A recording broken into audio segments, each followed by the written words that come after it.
That's the latest survey. All right. Now, he kind of ignored all the baggage that Greer has. It says, well, he's done some good work. I just think he's overlooking the obvious. Yeah. Yeah, that was what I know. We did press him a little on that. And I think Jan, as I mentioned, I think in the way I formulated the question, I think I gave him an out by saying, I know you're trying to get butts in the seats and stuff. And Greer does have a certain amount of appeal to a lot of uninformed sort of wanna-believe types out there. And it was similar with the 2011 UFO Congress, where Greer was there and Stan Romanek and other people who have really put a lot of effort and energy into self-promotion, getting the word out about their particular take on the subject and their, kind of ego, I think, driven rationale for, what they believe and what they propound to their audience. And that does have a tremendous amount of appeal out there to people that have been educated by the media and by self-promoters. To me, it's you've got to draw a line somewhere. And I think that drawing the line and not having someone like a Greer at your conference, I think is, it's a hard one for people like Harzan and others to make that determination. Sure, Greer has done a lot of good work, but that was, 10, 15 years ago. We're much further down the down the river now. And, I think the negatives vastly outweigh the positives when it comes to people like Greer, Sean David Morton, another big draw at conferences still.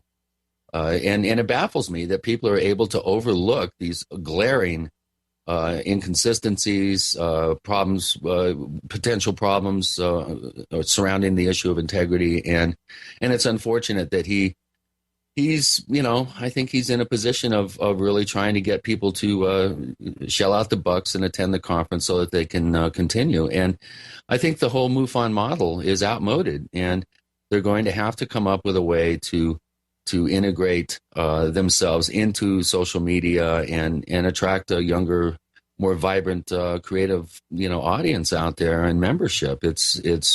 I think we're at a real critical point in the field of ufology, and for groups like the UFO Congress and MUFON and other conferences to have these questionable characters up there, I think is doing themselves a disservice, and they're helping sink this field further and further. And the thing is, you have to look at the demographic here. What is Dr. Greer's demographic? I don't think it's the younger people. No. Not at all. I don't think he gets the 25 to 49 age bracket. I don't think those people care about Stephen Greer or about what he did 20 years ago. Yeah. Well, it's, and now with Art Bell coming back on the air on XM radio, of course, the gruesome foursome that he has lined up for his first week of broadcast, the same cast of characters, Greer, Hoagland, Dames, it's really, it's sad. And I think people are trying to, these shows and these conference organizers, I think that they're stuck in like chipmunks in the little revolving wheel in the cage. I think they're just spinning their wheels and digging themselves deeper and deeper. And I asked him a very key question. I said, okay, MUFON's been around since the late 1960s. What progress have you made? And I really don't think I ever got a satisfactory answer, because the answer is they haven't. Yeah. There is no progress. And if you get a few more bodies in a conference by having Stephen Greer or Paula Harris there, I don't think that helps the cause. I don't think that attracts the kind of people you want. Because when you have people like that, and people realize that these people have problems with the things they say, like Paula Harris will tell you that Billy Meyer is the real deal. Yeah. Okay, when you have people like that getting in there and representing the field, these people are representing UFO field. The people who come there, unless they're engaged in this activity, they don't know from who these people are. No. They have no idea about the baggage, or they may look up Stephen Greer later and say, oh, this guy's doing some wacko things. Maybe everybody involved in the UFO field is doing some wacko things, Therefore, why should we bother with them? Because they're doing wacko things.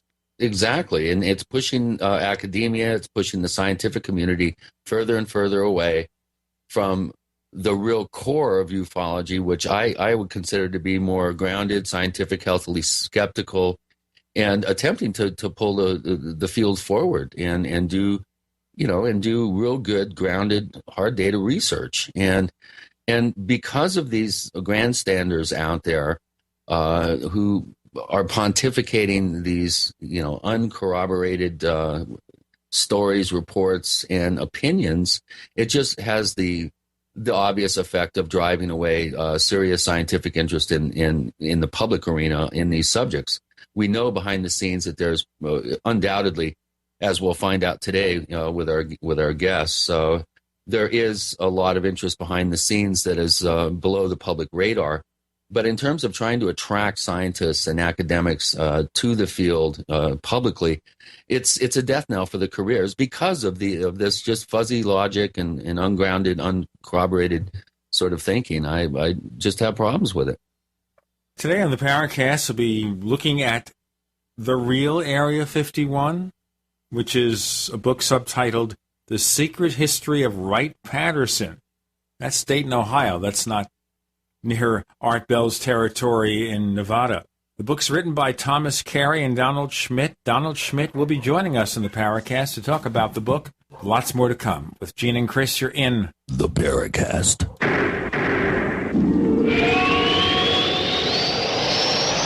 Neighbors, are you tired of dealing with a slow web hosting provider? Well, check out A2 Hosting and their screaming fast Swift server platform. They even have SSDs that load pages 300% faster than the competition. Ready to give your site a speed boost? Well, tell you what, neighbors, head on over to a2hosting.com. That's A2, that's number 2, a2hosting.com. Check out their Prime hosting account. And get this, neighbors, they're even giving you an exclusive 25% off discount for all our listeners. 25%. And remember, their Guru Crew support team is standing by 24/7, 365 days a year to answer any of your questions. Now, to get the discount, use the coupon code GENE when you check out. Hi, this is Eric Hamburg with Midas Resources Gold and Silver. Ever wonder why billionaires like Warren Buffett, John Paulson are dumping their shares of U.S. company stocks? Do they know something we don't? No investor wants to own stocks with falling profit margins and shrinking dividends. Is it possible a 1987-style market crash is coming? Are these investors aware of a massive correction of up to 90%? Call me, Eric Hamburg, at 800-686-2237, extension 120, and find out why gold and silver are the only true safe haven. With event-driven risks, such as volatility in the financial market and conflict in Syria and the Middle East, the sky is the limit for gold and silver. That's Eric Hamburg, 800-686-2237, extension 120, and I'll send you a brochure explaining why gold and silver are the only way to preserve your purchasing power. As a currency's value crumbles and gold being priced in dollars, metal's value will skyrocket. Again, that's Eric Hamburg, Midas Resources, 800-686-2237, extension 120. We live in a complicated society. Stressful issues are always popping up. Have you ever been treated unfairly by someone? Have you ever been overcharged for a repair? Have you ever signed a contract or a document? Worried about identity theft? How many times have you been in those unique situations where you just wanted to call an attorney to find out if you're right or wrong, or what your legal rights are? But every time you think about calling an attorney, what do you think about first? That's right. Who do you call, and how much will it cost? Our friends at Legal Shield have found a solution. With a nationwide network of 6,900 attorneys who average 19 years of experience, Legal Shield's law firms take over 40,000 calls per week helping their members. For less than $20 per month, you can have access to Legal Shield on everything from the trivial to the traumatic. Let Legal Shield stand up for your rights at lsprotection.com. That's lsprotection.com. Or call 855-340-SAVE, 855-340-7283. Every time you eat a cooked food, your body responds by producing an increase in circulating white blood cells. This happens because nature designed us to eat food that is undamaged at the molecular level. When we heat food To normal cooking temperatures, we change the shape of the molecules into shapes the body cannot use. The body now looks at them as toxins and allergens. In an effort to protect itself from this irritant, the body intelligently increases the amount of circulating white blood cells to act as garbage collectors. The white blood cells gobble up all the unusable damaged food particles to neutralize their cell-damaging properties. This puts stress on your organs of elimination, and your body is subject to cell damage and inflammation. If you'd like to start experiencing the benefits of undamaged protein in your diet, give One World Whey a try. It is a truly undamaged protein powder that will thrill your tastes and every cell of your body. Call 888-988-3325. That's 888-988-3325. Or visit oneworldwhey.com. We'd like to hear from you. If you have a comment or question about the Paracast, send it to news@theparacast.com. That's news@theparacast.com. And don't forget to visit our famous Paracast community forums at forum.theparacast.com. We're going to look inside the real Area 51 as opposed to what? The fake Area 51? We'll find out what that means. We have Donald Schmitt. He's co-author of Inside the Real Area 51, The Secret History of Wright-Patterson. And he wrote that book with Thomas Carey. Now, I noticed in our schedule of shows for the Paracast, the last time you were on, Don Schmitt, it was 6 years ago. It feels... And that would have been for Witness to Roswell, our That's right. last best-selling book, right. Okay. So it's a bestseller, is it? Yes, and the revised edition was also a bestseller. In fact, the first one, 2007, was the number one selling UFO book in the world for 2007 through 2008. So much for Roswell being passé, I guess. It's the kind of thing you can never give up talking about. I mean, we've tried. Literally speaking, we're not going to have another Roswell show. And we tell our listeners, and in our forums at forum.theparacast.com, they say, we don't want to hear about Roswell anymore. Don't do the Roswell thing. Okay, we won't. Until Kevin Randall's back on or someone's back on. We've also covered, of course, in recent months, Aztec. We had Scott Ramsey on the show. We had Scott Ramsey and Kevin Randall debating one another. That's right. I recall. I heard that. I listened. Yes. Right. Well, I'm going to ask you, before we progress with the real Area 51, what's your take on Aztec? I am often asked that. In fact, I did an interview in Arizona, when Wendell Stevens was still alive, because they were doing some work on the case, even pre-Ramsey, as far as their release of any information. And I just had to be quite frank in stating that we had a number of colleagues through the years that had passed through Aztec, had tried to come up with some even secondhand information, and it always came up wanting.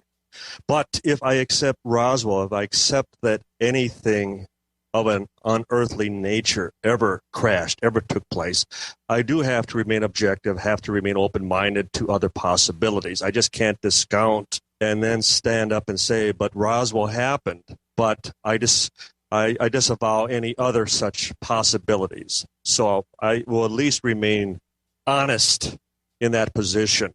I haven't looked into it. God knows we're busier than ever with Roswell. And I may actually come up with a conclusion should I spend the time looking into it. I know Kevin has. And I know he also feels that he didn't come as prepared to the debate as he should have.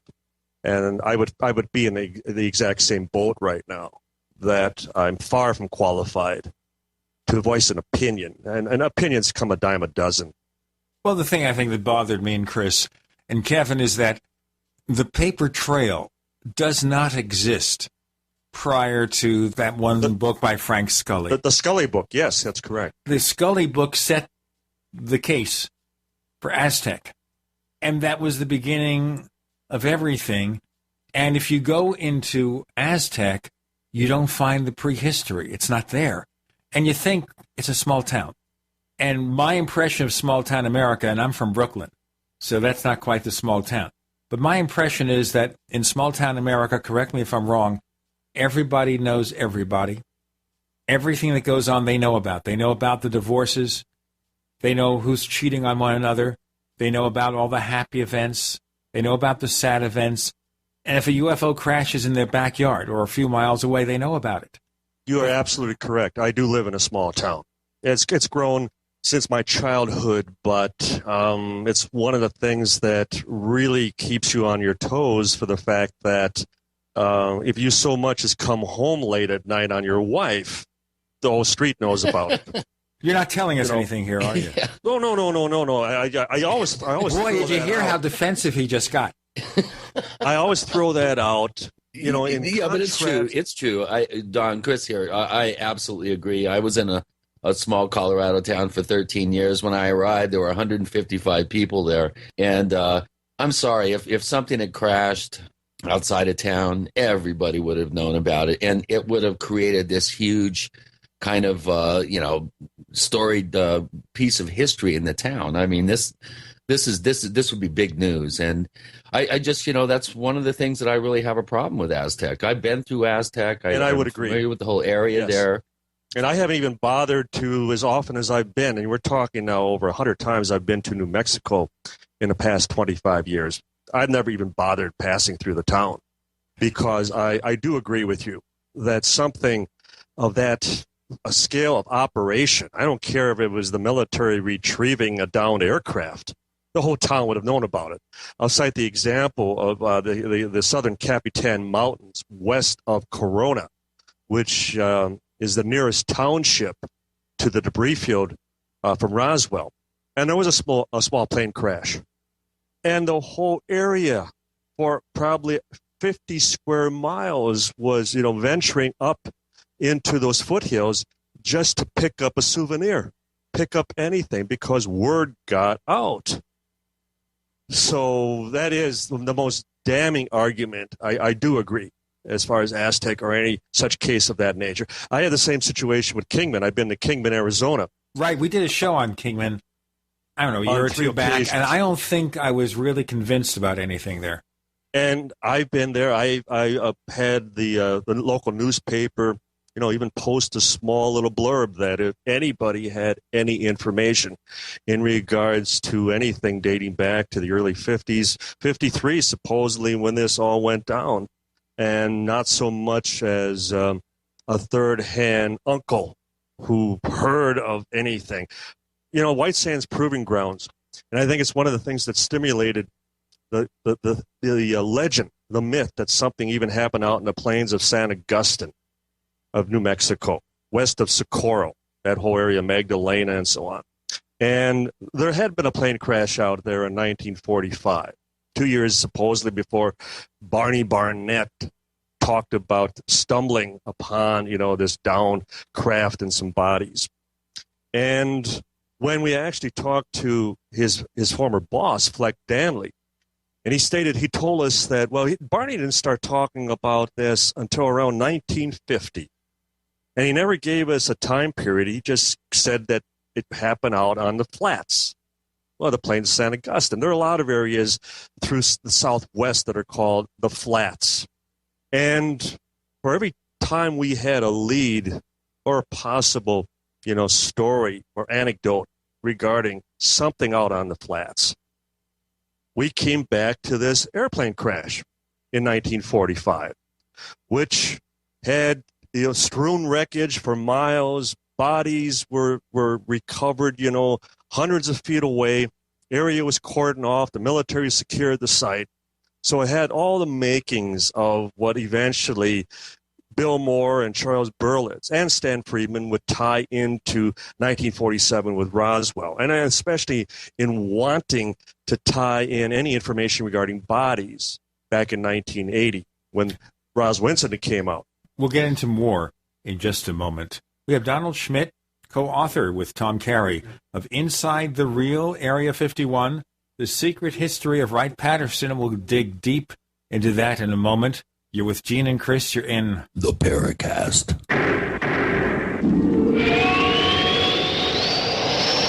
The GCN Radio Network, providing the world with hard-hitting talk radio. GCN. Great talk radio starts here.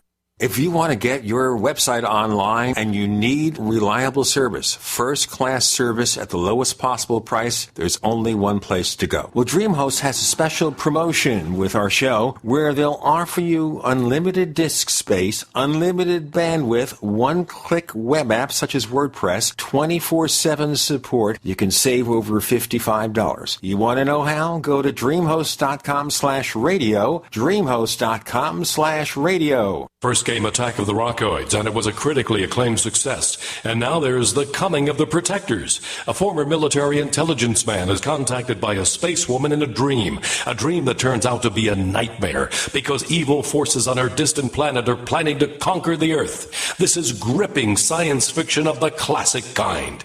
Attack of the Rockoids and The Coming of the Protectors. Find out more at rockoids.com. That's Rockoids, ROCKOIDS.com.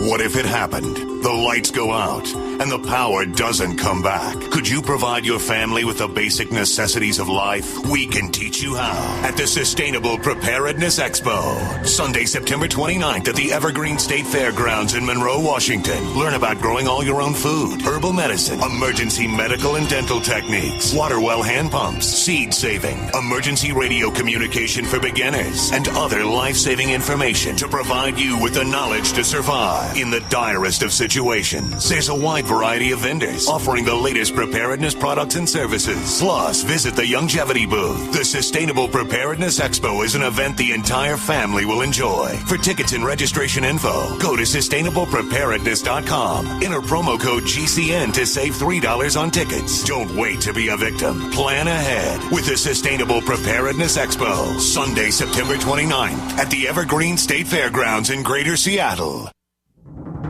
Time and time again. You need to come here and help us. We need assistance, please. Those we should be able to depend on let us down. Federal and state and local officials saying help is on the way. Well, the folks here in Bell Harbor say, show me. Don't depend on the government to save you. Take action now so that you're prepared for the next disaster with MyPatriotSupply.com.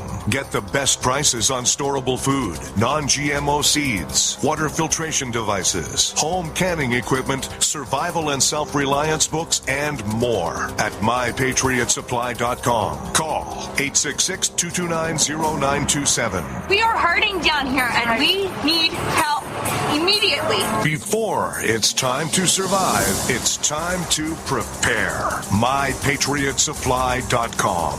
MyPatriotSupply.com.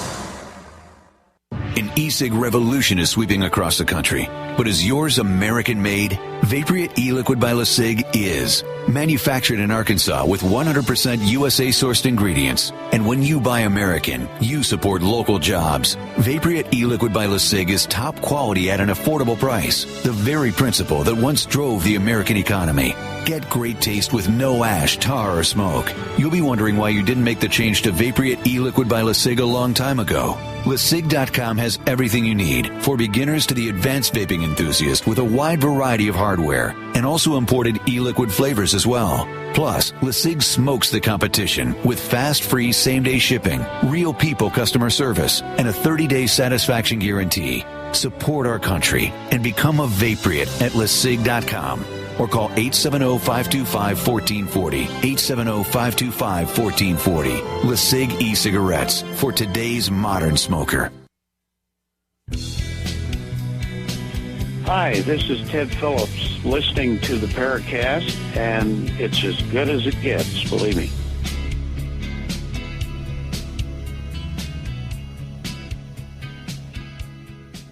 With Gene and Chris in the Paracast, Donald Schmidt returns after a 6-year absence. For no reason other than I guess we didn't invite him or something.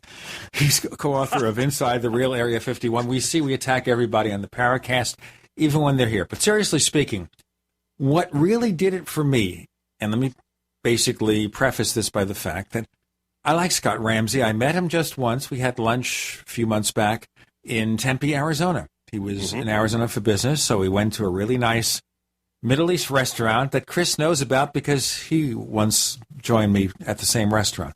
Anyway, very pleasant, very sincere about what he's doing. Now, There was an article, a 3-part article, published over at Kevin Randall's blog, A Different Perspective, in February of this year, by a former resident of Aztec, New Mexico, who was a teenager when this supposedly happened in 1948. He doesn't remember it. He went back to his 60th high school reunion. He's a guy in his mid to late 70s. Nobody heard anything about it. Nobody remembered anything about it. And there you go. That's the beginning and end of it there. The people there didn't know. The only evidence you can have other than a couple of people who claim to have seen something is this concrete slab. And how do you assume that the only purpose for which it could be used was to transport a spaceship? Yes, yes, that quantum leap of total assumption. Pretty much what you have also as far as with Kingman, that just because there's a certain peak that seems to be shaved off a little bit, and they found some remnants from some military operations, some mess kit and some cans and things. Well, obviously they were out there to retrieve a flying saucer. You know, the difference, you talk about the high school reunion in Aztec. There was a rodeo within a day after the wicked thunderstorm, 4th of July weekend, and we talked to numerous witnesses. This is before Brazel, the rancher who discovered the debris field, went waltzing into the sheriff's office in Roswell reporting this crash. Well, anyway, the day before, a couple of days before actually, at the rodeo, they were passing pieces around. There were people who were already examining and questioning, what is this, strange-looking metal? And we've talked to such people. And the same would take place another year later at the Corona High School prom the next May. Roswell happening in July of 1947. So in May of 1948, there was talk from a number of the students that somebody had a piece at the prom and was passing it around, and everybody was curious as to what this stuff really was. No one could identify it. Well, Don, that begs the question: what happened to these souvenir pieces that were alleged to have been passed around? How come we've never been able to latch onto that? You would think that this would be something that would be treasured in a family, and somebody would at some point come forward and say, hey, here's one of those pieces. Well, the best example would be the rancher's own son, Bill Brazel Jr. He would work the ranch, and especially after heavy rains, he would typically ride even through that particular pasture. He found enough pieces to fill up a cigar box. In fact, one of the pieces he described as far as silken strand of material that he could hold a lighter up to one end and the light would emit out the opposing end. Well, he was talking fiber optics, if that would be the case back in 1947. Yes, fiber optics wouldn't come into vogue until around 1970. But the most fascinating piece that many of the witnesses have described to us is even his wife Shirley described, as he would come in from the ranch and sit down to dinner each evening. And as she would set down his food, he would pull out this one piece of metal from his leather chaps night after night. And she would watch how, no matter how he would try to cut on it with his buck knife, or he would try to poke the knife through, he'd hold a lighter up to it. No matter what he did with it, he could always crumble it up or crease it, or he'd hand it to her and she would do the same. And then they would lay it down and it would just smooth right out on the surface of the table. Now, he would make the mistake. He was playing pool one night at Wade's Bar in Corona, and somebody would bring this up. Somebody asked that very question, as you just did, Chris. Did you ever find anything? If you did, whatever became of it? And he made the mistake of admitting, as he put it, well, I found a few scraps. Well, who should be at his door the very next morning but a captain? And we identified that individual because Brazel remembered the name as Armstrong. And we were able to track down, later, he became a Major Emerson Armstrong, who worked out of Fort Bliss. He was in charge of UFO investigation for the Southwest in the early 50s. Well, anyway, Armstrong and 3 NCOs, non-commissioned officers, were at Brazel's door and basically said, we know what you have and you will give it to us. And they had him escort them out to the site. They looked around a little bit, confident there was nothing else out there. And they made him swear, just as his father had, that if should he ever find anything else, he would immediately report it to the Air Force. Now, this was 2 years after the incident. His name should have been Strong Arm, not Armstrong. Yes. Well, and as you guys both know, back then, especially after World War II, the military walked on water. Patriotism was at an all-time high. It didn't take much to convince anyone that whatever the military said or requested of you, you obeyed. You it's responded. Not like today. We don't believe the government. We don't believe the military. We don't believe the police. We don't believe anyone. No, we're cynics. We don't trust anybody, and rightfully so. It's a world turned upside down in that everyone is out for their own personal agenda, and as a result, I think back then, especially those people who truly were the salt of the earth, these old ranchers who no one could accuse them of becoming rich or greedy or looking for fame and fortune. They basically just wanted the government to leave them alone. But if the government did come knocking at their door, aside from thinking they were revenuers who were there to collect, some extra taxes, it was a case of, yes, sir, how can I help you? And basically, how can I get you out of here as soon as possible? Hey, as soon as possible, let's go right to the book. Inside the Real Area 51. It's about Wright-Patterson. Now, the first time I heard about Wright-Patterson, Donald Schmidt, it was the home of Project Blue Book, wasn't it? Yes. And before that, Project Grudge, and before that, Project Sign. Exactly. So this was the center of UFO investigation. But you wonder why Dayton, Ohio, and not Washington, D.C.? Well, first of all, you had two adjoining bases back in 1947. You had Wright Field and you had Patterson Field. And what was strategically important back in 47 and post-World War II in general, you had T2. That was the engineering division, which would eventually become foreign technology. This is where they did all the reverse engineering of captured weaponry, armory, aircraft, and the like from the Germans, the Japanese, even Soviet MiGs during the Cold War. So it made perfect sense that if you had something of either foreign design or something beyond that, it would go to Wright Field, at least initially for analysis and breakdown. And so it can be documented not only by witnesses from Roswell, but also the press. That very first press release that went out, which stated that the materials were being flown to higher headquarters. Well, the higher headquarters was Wright Field. And even Marcel, the intelligence officer, Major Jesse Marcel, when he was ordered on Tuesday afternoon, July 7th, to transport some of the wreckage to Wright Field by his base commander, Colonel William Blanchard, they made a preliminary stop at Carswell Army Airfield, and that is where Brigadier General Roger Ramey had the famous, or infamous, as we might call it, weather balloon press conference. We'll talk about weather balloons and more, and especially about Wright-Patterson Air Force Base. Inside the Real Area 51 is the book with Gene and Chris. You're in the Paracast.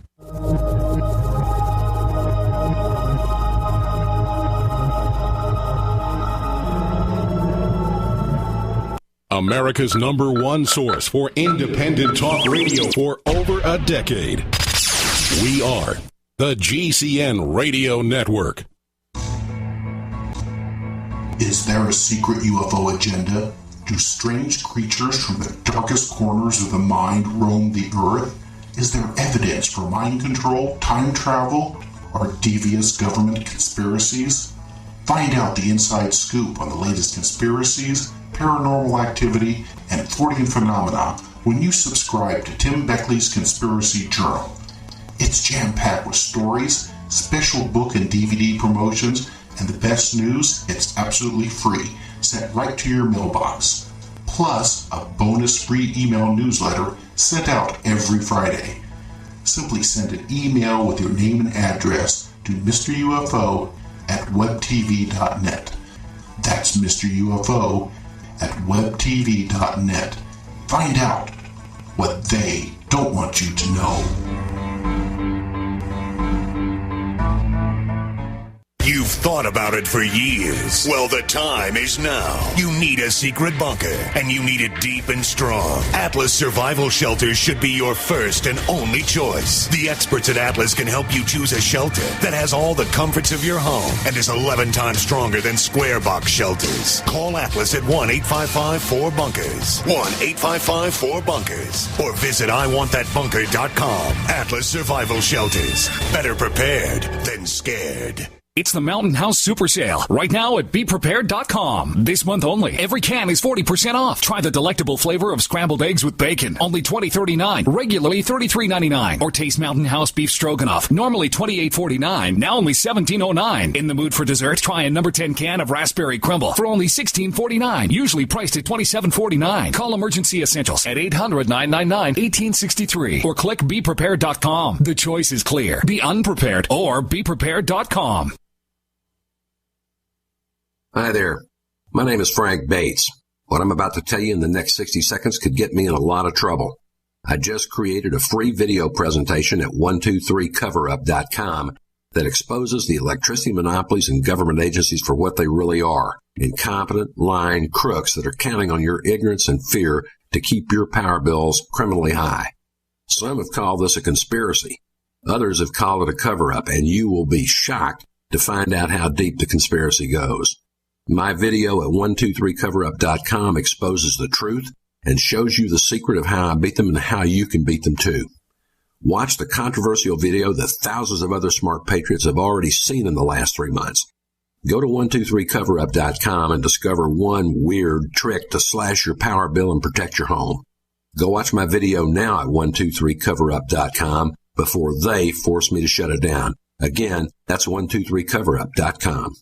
A little over a year ago, I began to do a lot of research into why, even though I had a pretty good-sized meal, that I was still starving. And my research led me to a well-known fact that most of the soils that we grow our crops on here in the United States and across the industrialized world are almost completely depleted of almost all of the key minerals and trace elements that our bodies need to rebuild themselves, fight off cancer, and be healthy. I then searched out the best vitamin and mineral company out there and discovered Youngevity. The Youngevity products are designed to give you the real nutrition you need, and once you've got that, you don't have to eat as much to be satisfied. I've lost 37 pounds in 2 months, simply getting the vitamins and minerals I need. Check it out for yourself. It's incredible. Go to InfoWarsTeam.com today and order your first canister of Beyond Tangy Tangerine Complete Multivitamin Mineral Complex Dietary Supplement. That's InfoWarsTeam.com.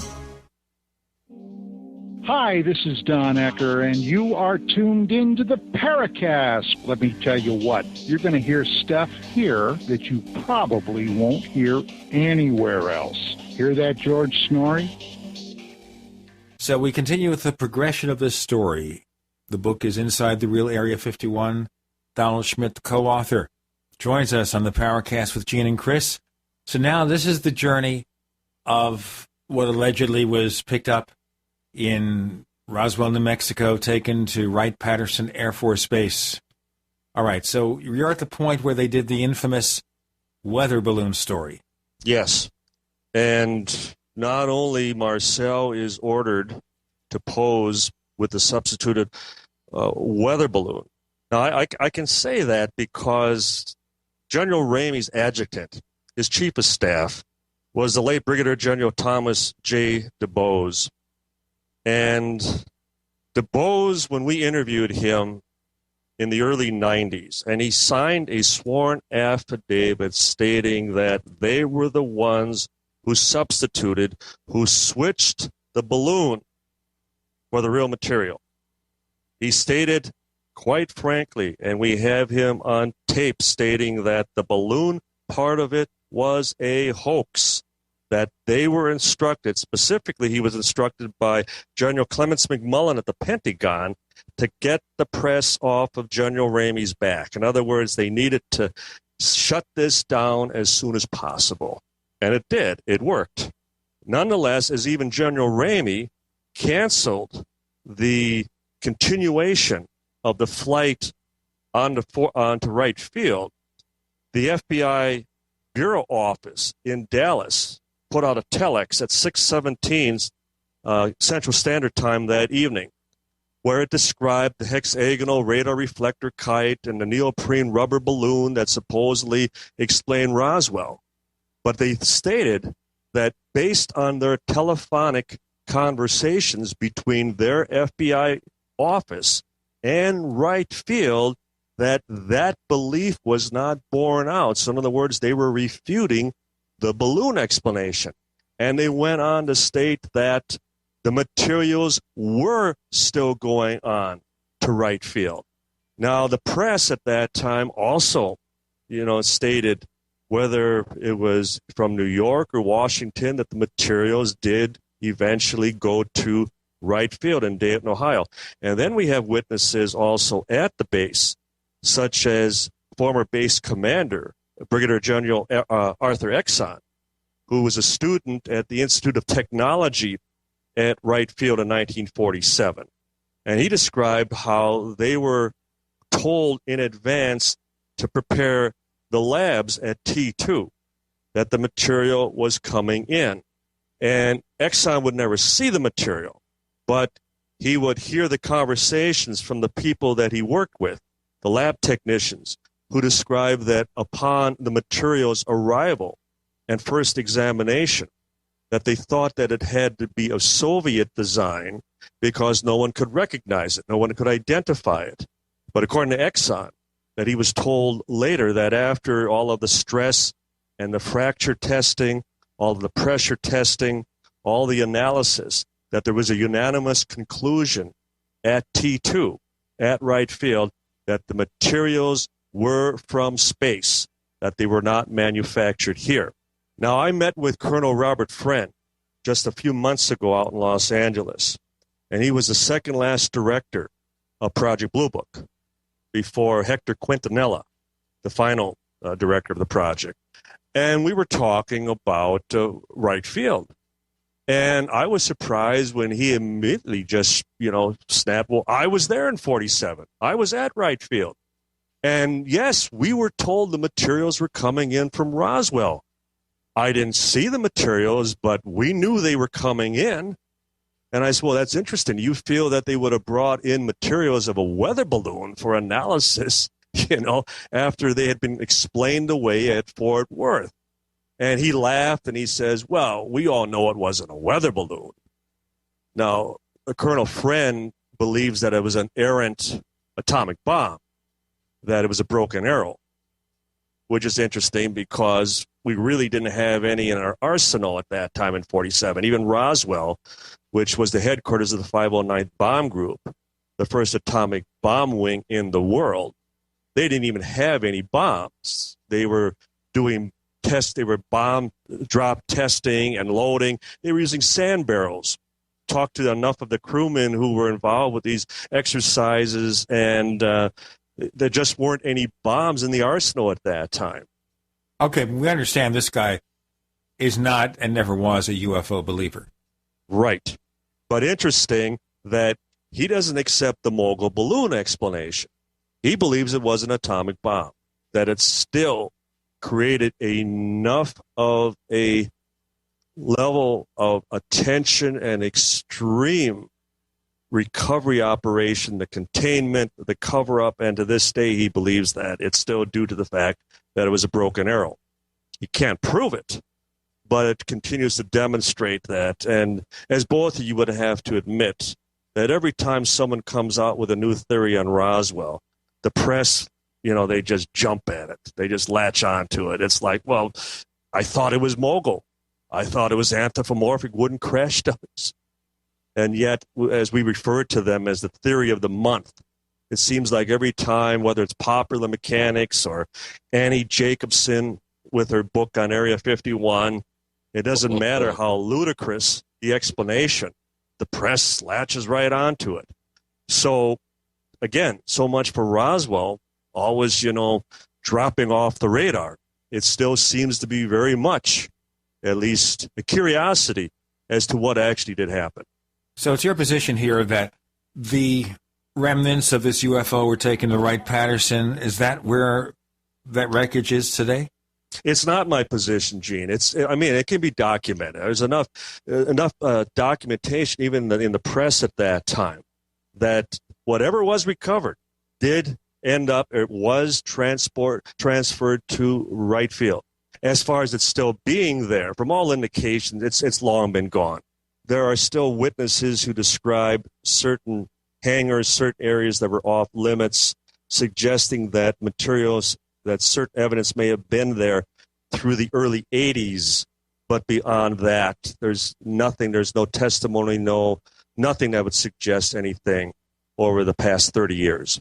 Well, Don, let me break in here real quick. One of the things that I really enjoyed in your book is how you actually take the reader almost on a guided tour of some of the restricted areas at Wright Pat. And I was really taken by how you corrected some kind of pop culture misnomers, most specifically Hangar 18. Why don't you give our listeners kind of a sense of how Wright Pat developed from that period in the 40s up until now? You've done an amazing, you and Thomas have done an amazing job of documenting a lot of the building layouts, some of the interesting underground work that's been in installations that have been put in there. Why don't you give our listeners kind of a sense of how Wright Pat developed as a physical location? Well, first of all, the biggest claim to fame certainly is its namesake, the fact that it was named after Orville and Wilbur Wright, the very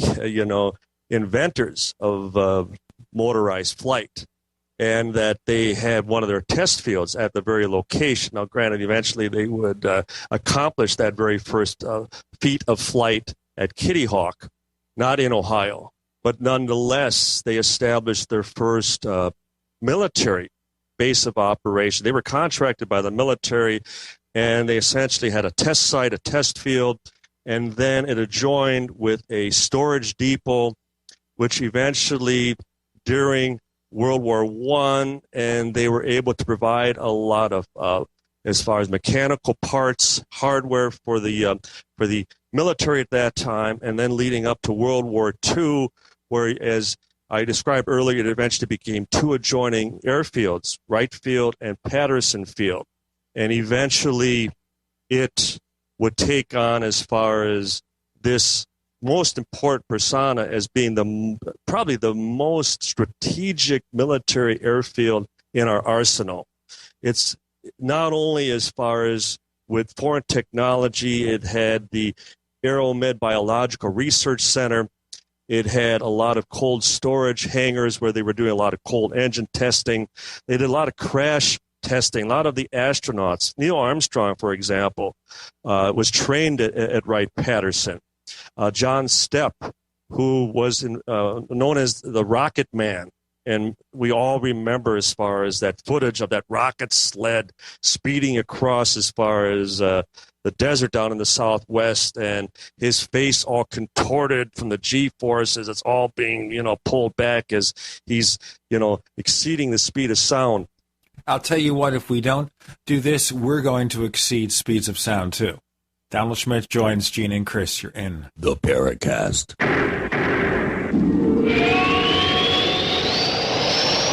Are you tired of searching for great talk radio? Something more important. Search no more. We are the GCN Radio Network. Hi, this is Ted Anderson. If you'd like to listen to GCN programs on the go, I have great news. GCN has created a Droid and iPhone application, and it's free. Just as easy as going to GCNlive.com, click on the banner, and download. Before you know it, you'll be listening to your favorite hard-hitting GCN shows, live or on demand, right on your Droid or iPhone, 24/7 and on the go. So download the Droid and iPhone app free by clicking on the banner at GCNlive.com. Thanks again for listening to GCNlive.com. Again, that's GCNlive.com. Hi, this is Ted Anderson. Have you ever wondered why banks, stockbrokers, investment advisors won't talk about gold IRAs? They've been available since 1986, yet the financial industry won't recognize the value of gold for your retirement. Gold has outperformed paper investments, yet no word about IRAs. If you would like to have gold for your retirement, call 800-686-2237. Don't get left behind by rising inflation and low returns. Call 800-686-2237. Secure your future and call 1-800-686-2237. September is National Preparedness Month in the U.S., and it's National Savings Month at Freeze Dry Guy. Are you prepared to save? All Mountain House freeze-dried foods in number 10 cans are now 40% off at freezedryguy.com. These long-lasting foods for emergency preparedness with a guaranteed 25-year shelf life are 40% off at freezedryguy.com. These easy foods for camping, backpacking, hunting, and sailing are 40% off at freezedryguy.com. These delicious foods, freeze-dried to lock in the taste, aroma, and freshness, are 40% off at freezedryguy.com. All cans of Mountain House freeze-dried meats, entrees, fruits, and veggies are 40% off at freezedryguy.com. Be prepared and save 40% now through September 30th at freezedryguy.com or call 866-404-3663, 866-404-FOOD.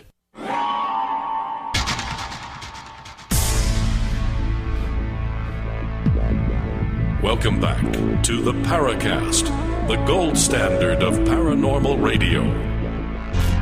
And now, here's Gene Steinberg.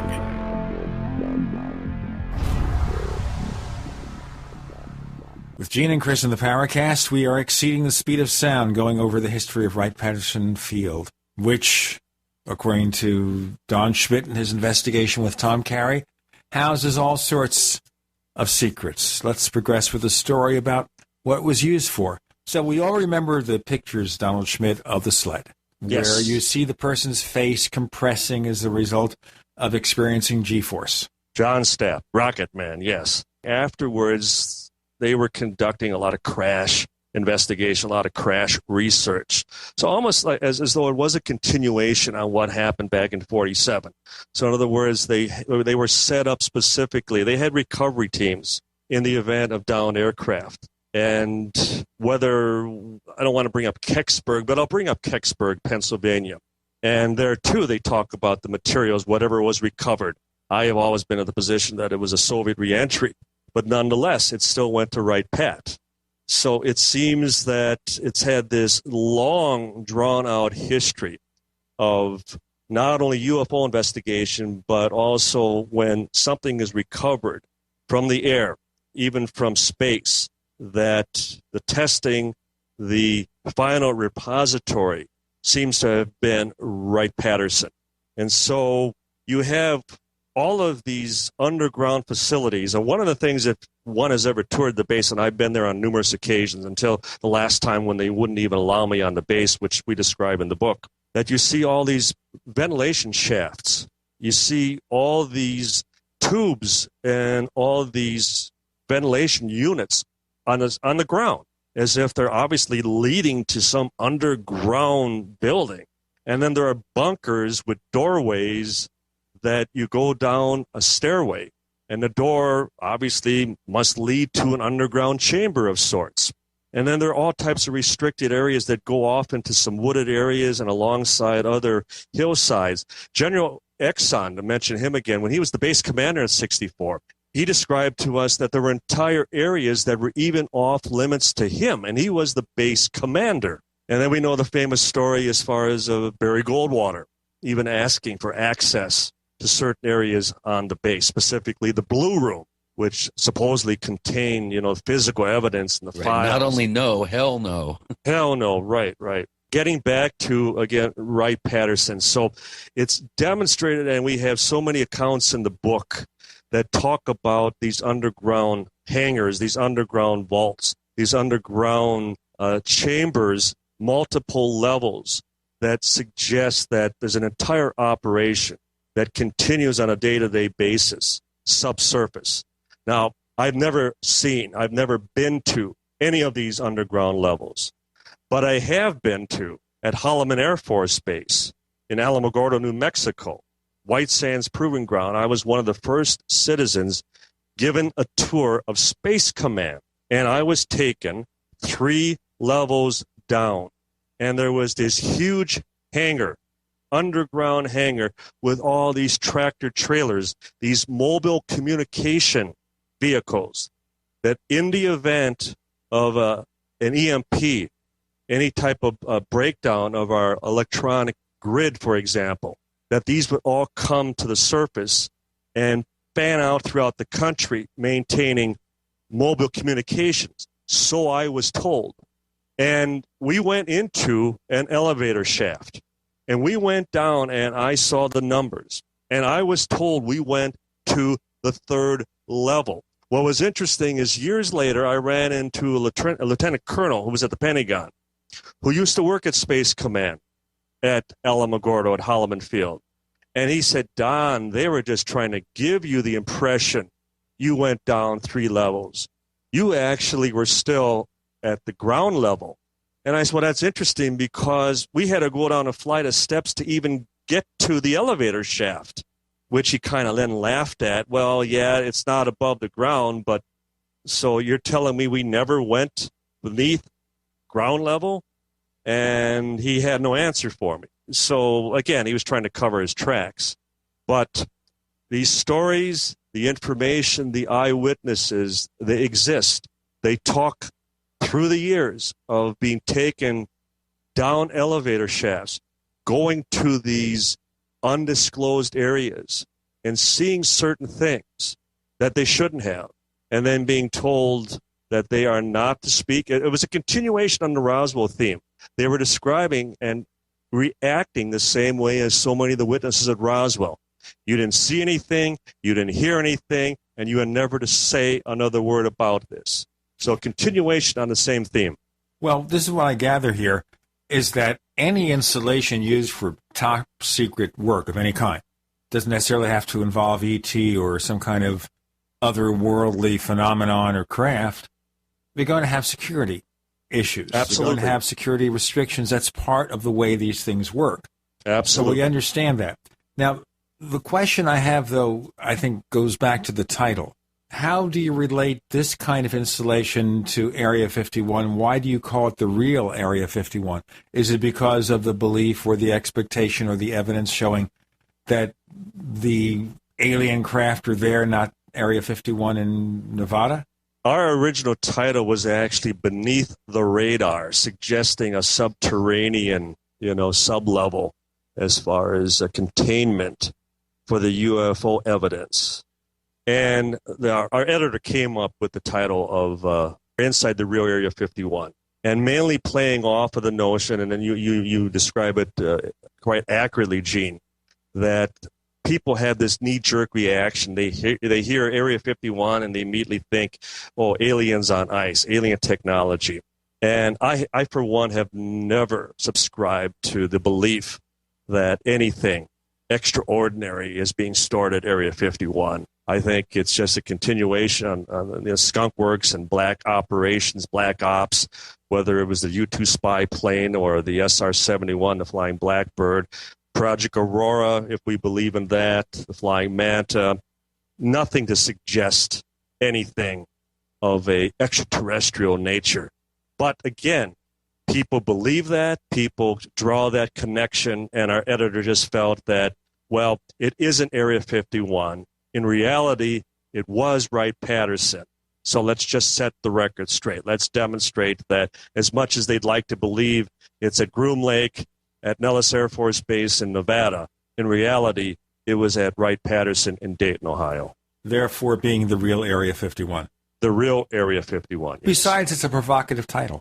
Yes. And interestingly enough, as we all know, that the CIA would make that announcement as though talk about being right on top of things again, just a week before the release of the book, that it does exist after all.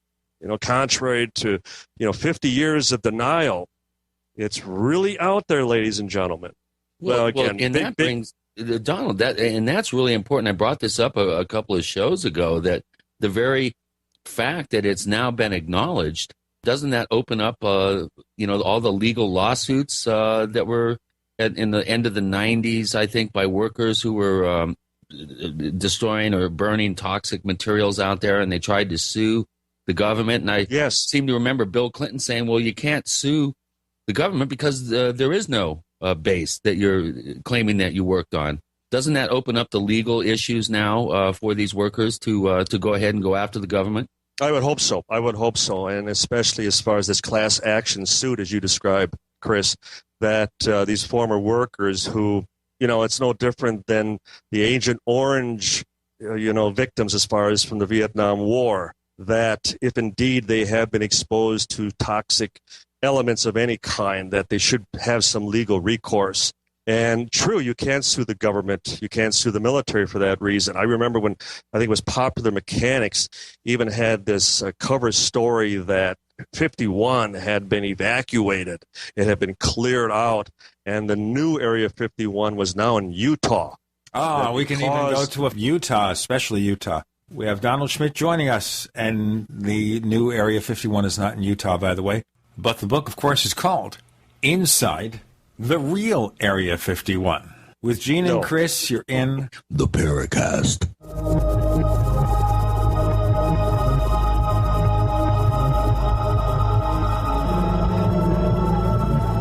So here's what happened. I was placing an order online. The site went down. It just stopped responding. It took hours before it returned, but I'd already placed the order with another company. If your site goes down, you could lose business. And if you have a business or personal site, you want to know it's easy to run and it will stay online. At iWeb, your site is hosted on one of the most reliable networks in the world. Check it out. iWeb.com. That's iWeb.com. First came Attack of the Rockoids, and it was a critically acclaimed success. And now there is The Coming of the Protectors. A former military intelligence man is contacted by a space woman in a dream that turns out to be a nightmare because evil forces on her distant planet are planning to conquer the Earth. This is gripping science fiction of the classic kind. Attack of the Rockoids and The Coming of the Protectors. Find out more at rockoids.com. That's Rockoids, ROCKOIDS.com. Have you ever felt like the United States government knows way too much about your financial affairs? I continue to hear stories about property seizures, frozen bank accounts, confiscation of stocks and bonds. It makes me wonder if the U.S. citizen will ever again have the right to life, liberty, and the pursuit of happiness. Unfortunately, with the Drug and Money Laundering Act, the IRS Revenue Ruling 6045 of 1984, and the Trading with the Enemy Act and Franklin D. Roosevelt's Executive Order of 1933, some precious metal holdings are subject to government intervention. For this reason, Midas Resources has prepared a report explaining the boundaries of trading precious metals privately. Whether if you have any intention of trading with Midas Resources or not, I have instructed my representatives to give this report out free. Call for your free copy at 1-800-686-2237. When investing, always proceed with caution. Again, call 1-800-686-2237. Exercise your legal right to trade metals privately. 1-800-686-2237.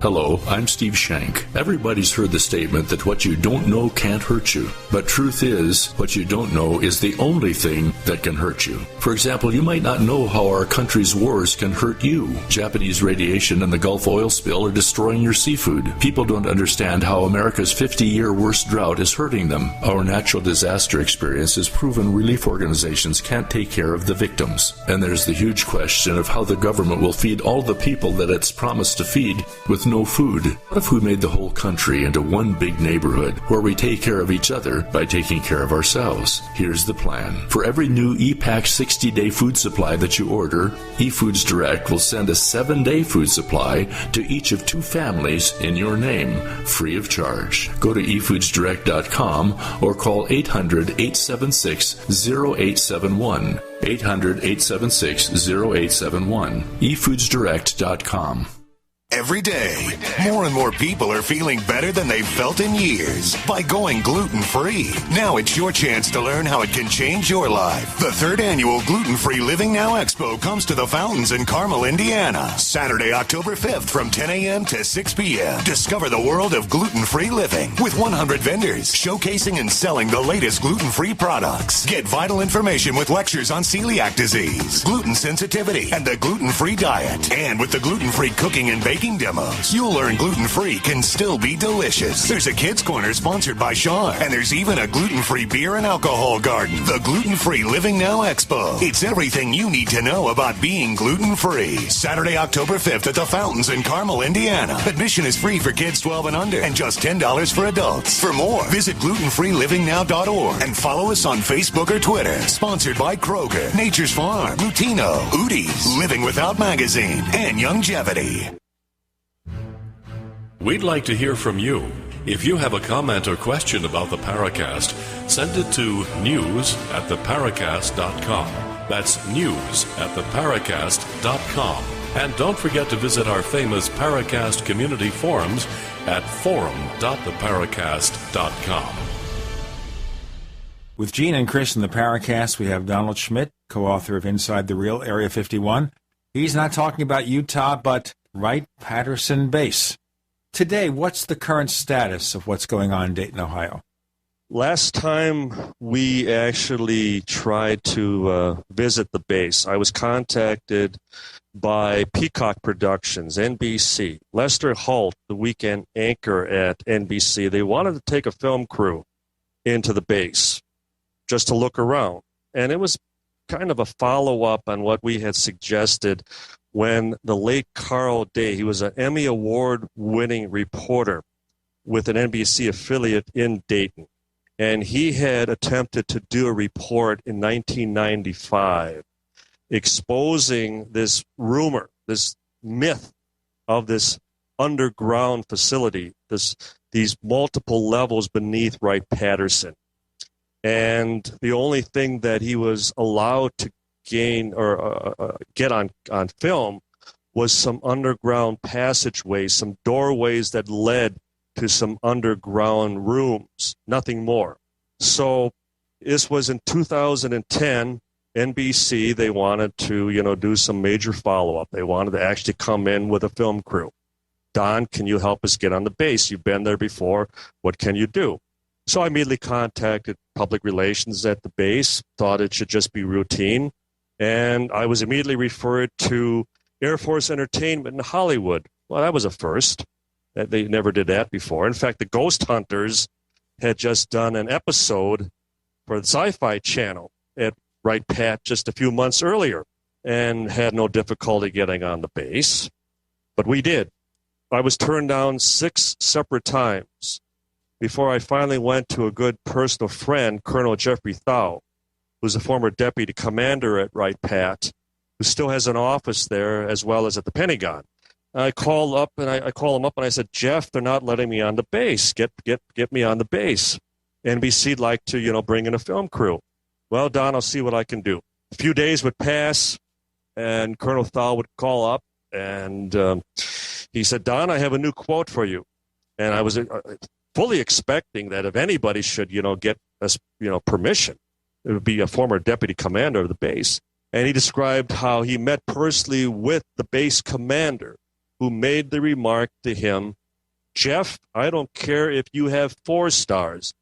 Don Schmidt is not getting on this base. Well, okay. I had a hard time explaining that to NBC. Not only no, hell no. But hell no, right. But I'll throw a little monkey wrench into the works. And I don't know if you've ever had Paul Davids on the program, who was the executive producer of the Roswell movie. Yes, we did. Yes. And Paul could verify this. And this was months ago.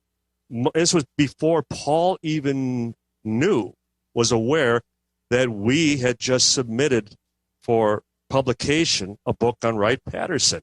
He calls up one day and he goes, Don, you have to keep this under your hat. But I just had a call from public relations, from Wright-Pat. And they want to fly me in, all expense paid, but to bring in one of the props from the Roswell movie. Now, Paul has in his collection the animatronic alien that we use, the surviving alien that we use in the Roswell movie. He showed it to me in the parking lot of a grocery store. He opened up his trunk and showed when I first met him.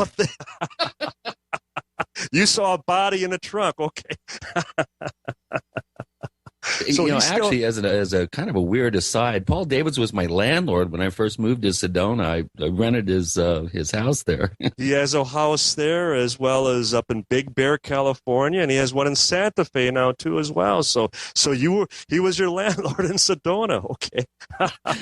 Well, he tried for about a month and a half to get me to rent the place, and I refused to move to Sedona. I wanted to be outside of there, but he finally made me an offer I couldn't refuse, and when we had that first that first kind of lunch meeting, and he showed me the house. He says, "Oh, check out what I got on my trunk." And he opened it up, and there it was. And I was like, "Oh, my God." Now, understand here, I'm trying to figure this out. Well, can I finish this quickly? Sure, finish the story, and they're going to ask the logical question. In fact, let me ask it now before you finish the story. Okay. Fine. Does Paul Davids always keep this thing in his trunk? No. I'm getting that impression from both of you. No, though he saw this invitation from Wright Pat as an opportunity that he was going to take a cross-country jaunt with the prop, with the body, that he was going to kind of do a film of Roswell on the road, make the drive all the way from Los Angeles to Dayton, Ohio. And when he's describing this to me and saying that they wanted to schedule this for the fall, at the same time that I would then inform him, well, our book is coming out in the fall. And we started to kind of put two and two together. Well, were they looking at this as being a photo op? That they would trot out, this prop and say, well, here's the pickled alien we've had since 47. Look it. We have no problem displaying it. Anybody want to take some pictures? Make light of it. Well, anyway, I suggested to Paul, okay, let's do it.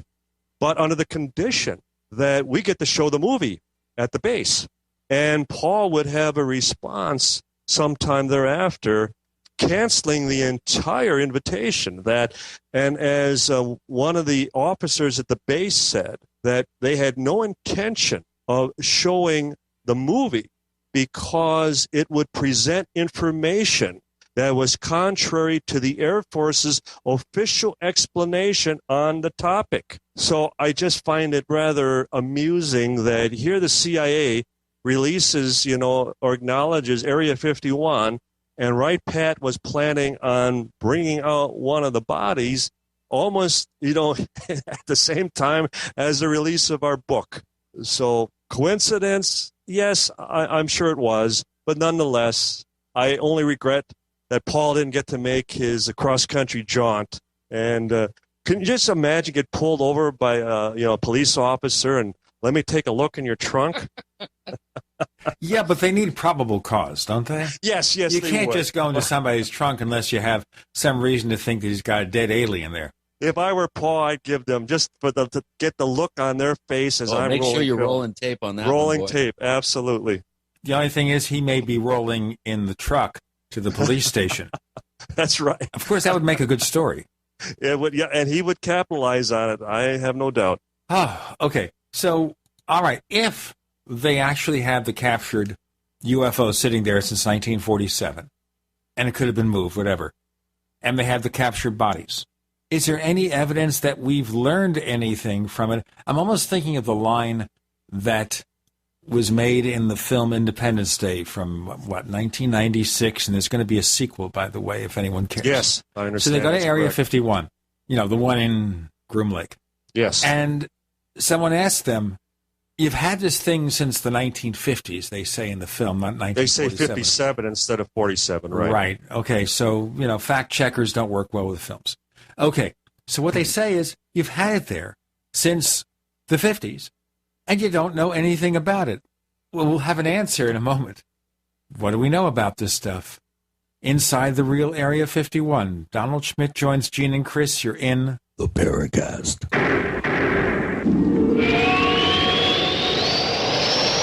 The GCN Radio Network, providing the world with hard-hitting talk radio. GCN.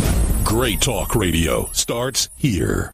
Graphic Converter is the image manipulation tool for the rest of us. It does not use any database. You get full control of all your files. Want to view the images of a folder? Drag it into Graphic Converter, and a powerful browser opens up to show your image files. You could use it for slideshows. You could use it to import images from digital cameras or from scanners. Need to do some image editing? You can do that too in Graphic Converter. Also print catalogs. Convert from so many formats, I can't even list them. Download now to see if Graphic Converter is good for you, like 1.5 million other users. Guess what? You could save money when you buy Graphic Converter. Use the coupon code Night Owl. Use the coupon code Night Owl to get a special price for Graphic Converter. Go to lemkesoft.com. That's LEMKE soft.com. lemkesoft.com. LEMKE soft.com. For over 5 years, you've been hearing about the Berkey Guy, so you may know a few things about him. For example, you are well aware of the superior quality and effectiveness of Berkey water filters and accessories. But did you know the Berkeys have had independent lab tests done to prove just how effective they are? It's true, and he can email you the test results. Just visit goberkey.com. You may also know that the Berkey Guy has helped tens of thousands of people get better prepared. Now here's something you may not know. GoBerkey.com has amazing specials and deals all the time on a wide variety of survival and preparedness products. Most ready to ship same day. Visit the Berkey Guy at GoBerkey.com and be sure to click the red Products on Sale Now button. You can always call toll-free 877-886-3653. Again, that's 877-886-3653. GoBerkey.com, home of the Berkey Guy. It's time to get healthy, and your first step towards a healthy lifestyle begins at the Healthy Living Expo, Saturday and Sunday, September 28th and 29th at the Music City Center in Nashville. Get your free tickets at thehealthylivingexpo.com and join us for Tennessee's most comprehensive health, fitness, and nutrition expo. There's over 100 exhibits with information and services to help create a healthier life. Also, more than 25 health screenings, cooking demos, and the latest fitness trends. Plus, visit the Longevity booth. Get free tickets at thehealthylivingexpo.com. There's prizes all day on the stages and at the booths, like fitness memberships to an area health club every hour. The Healthy Living Expo, September 28th and 29th at the Music City Center, Nashville. Get free tickets for yourself, your family, your friends, and everyone you know at thehealthylivingexpo.com. Get to the website now because tickets are $10 at the door. The Healthy Living Expo, your first step towards a healthy lifestyle. September is National Preparedness Month in the U.S., and it's National Savings Month at Freeze Dry Guy. Are you prepared to save? All Mountain House freeze-dried foods in number 10 cans are now 40% off at freezedryguy.com. These long-lasting foods for emergency preparedness with a guaranteed 25-year shelf life are 40% off at freezedryguy.com. These easy foods for camping, backpacking, hunting, and sailing are 40% off at freezedryguy.com. These delicious foods, freeze-dried to lock in the taste, aroma, and freshness, are 40% off at freezedryguy.com. All cans of Mountain House freeze-dried meats, entrees, fruits, and veggies are 40% off at freezedryguy.com. Be prepared and save 40% now through September 30th at freezedryguy.com or call 866-404-3663, 866-404-FOOD.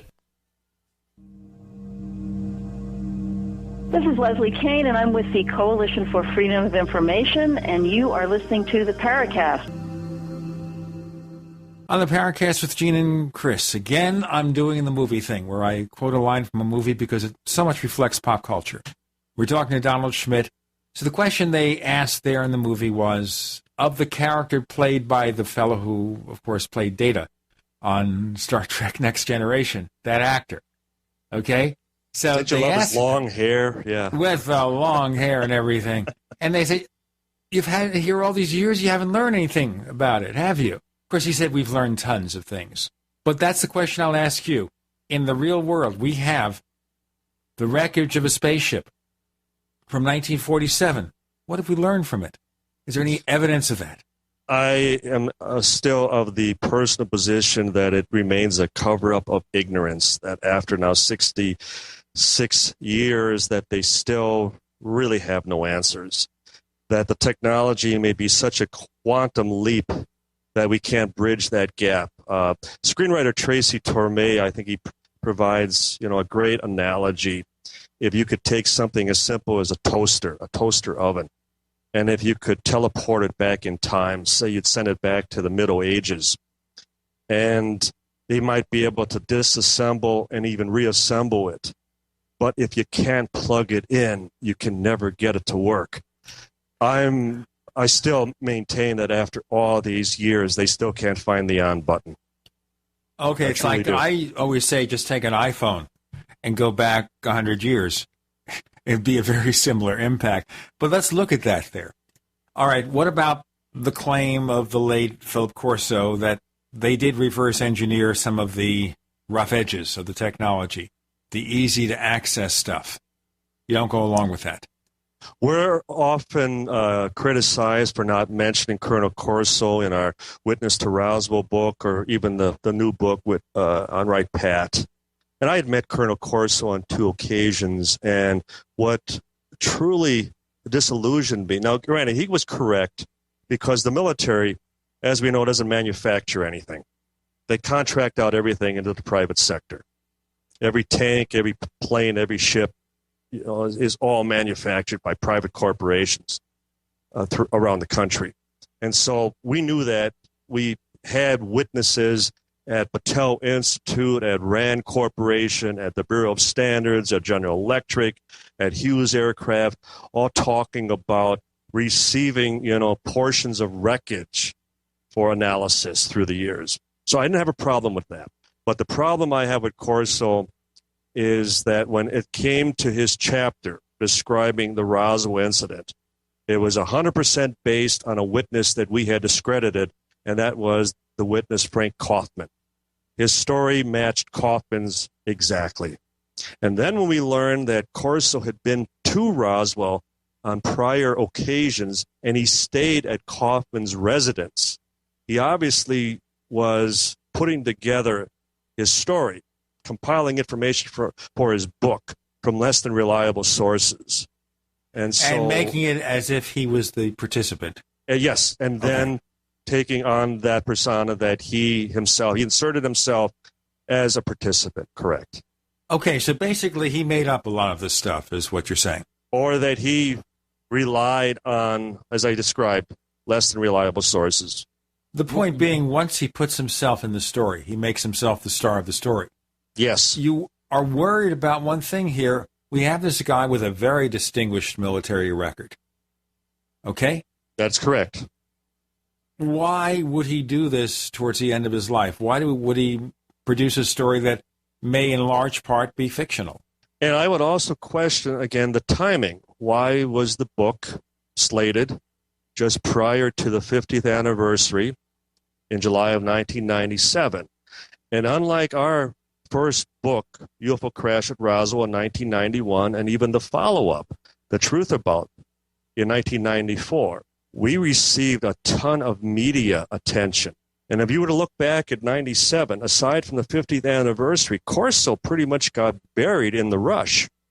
The only network program that I've ever witnessed that did a report on, here was a first-hand officer, first-hand, witness to Roswell, who came out with this first-hand account of, handling materials, seeing bodies, and being privy, being involved with the actual reverse engineering efforts of the material.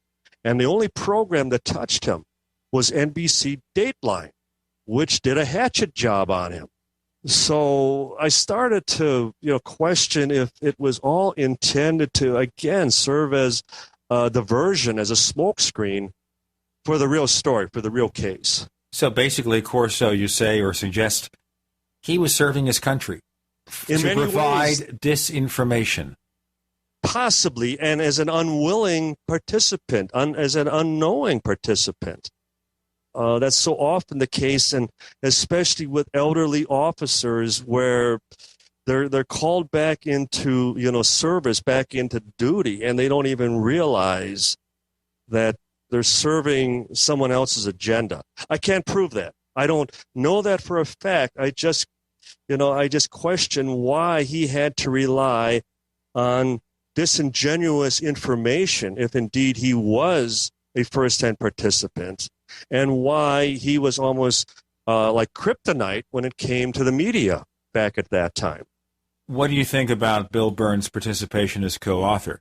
Did he just take the notes and embellish them, or what?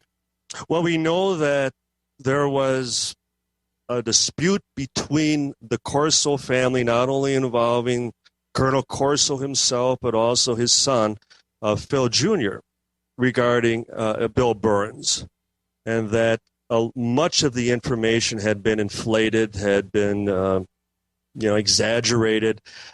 I too, if I had to rely on any single Roswell witness and flesh out an entire book, I couldn't do it. And it wasn't a short book. It was a long book. It was over 400 pages, correct? So there too, I feel that Burns took great liberties in stretching out the story as much as possible. And I think mainly trying to play up on the 50th anniversary. Well, the thing is, of course, too, that perhaps he, as a true crime writer, would be ideally situated towards taking this and making it read almost like a fiction story. Like a novel, yes. Sure, it read very much like a novel, had this kind of novel approach in terms of the writing. And I almost thought here, it almost reminded me in a way of the way Major Donald Kehoe would structure his books. That even though he had supposedly factual books, they'd read like novels in which he was the protagonist. He had the quotes and the interactions and everything. You make an excellent point, Gene. I never heard that, that comparison drawn before. And now that I think of it, I've made the suggestion, I've speculated regarding even Kehoe. And if you remember even NICAP, his organization, which he had founded. I know about it. I had encounters with Major Kehoe. I interviewed him once or twice. So I knew him slightly, and he seemed like a nice guy. Yes, of course. Really nice guy. He seemed sincere. Totally. But yet he poo-pooed, he discounted the occupant report sightings. There was an article in one of the UFO publications. It may have been the late Jim Mosley's original Saucer News, where the suggestion was made, how close will Major Kehoe let a UFO get? And I gather it was with great difficulty that he covered the story of Betty and Barney Hill. Now, what Kehoe would say is, look, whether or not we accept this, if we have cases that seem too outlandish, we're going to not be able to get the interest of scientists and legislators. He was trying to be politically correct, maybe too politically correct. So maybe that was the logic behind it. Let's go more into that because that's fascinating. Donald Schmidt is the co-author with Thomas Carey of Inside the Real Area 51, The Secret History of Wright-Patterson. So much more to come with Gene and with Chris. You're in the Paracast.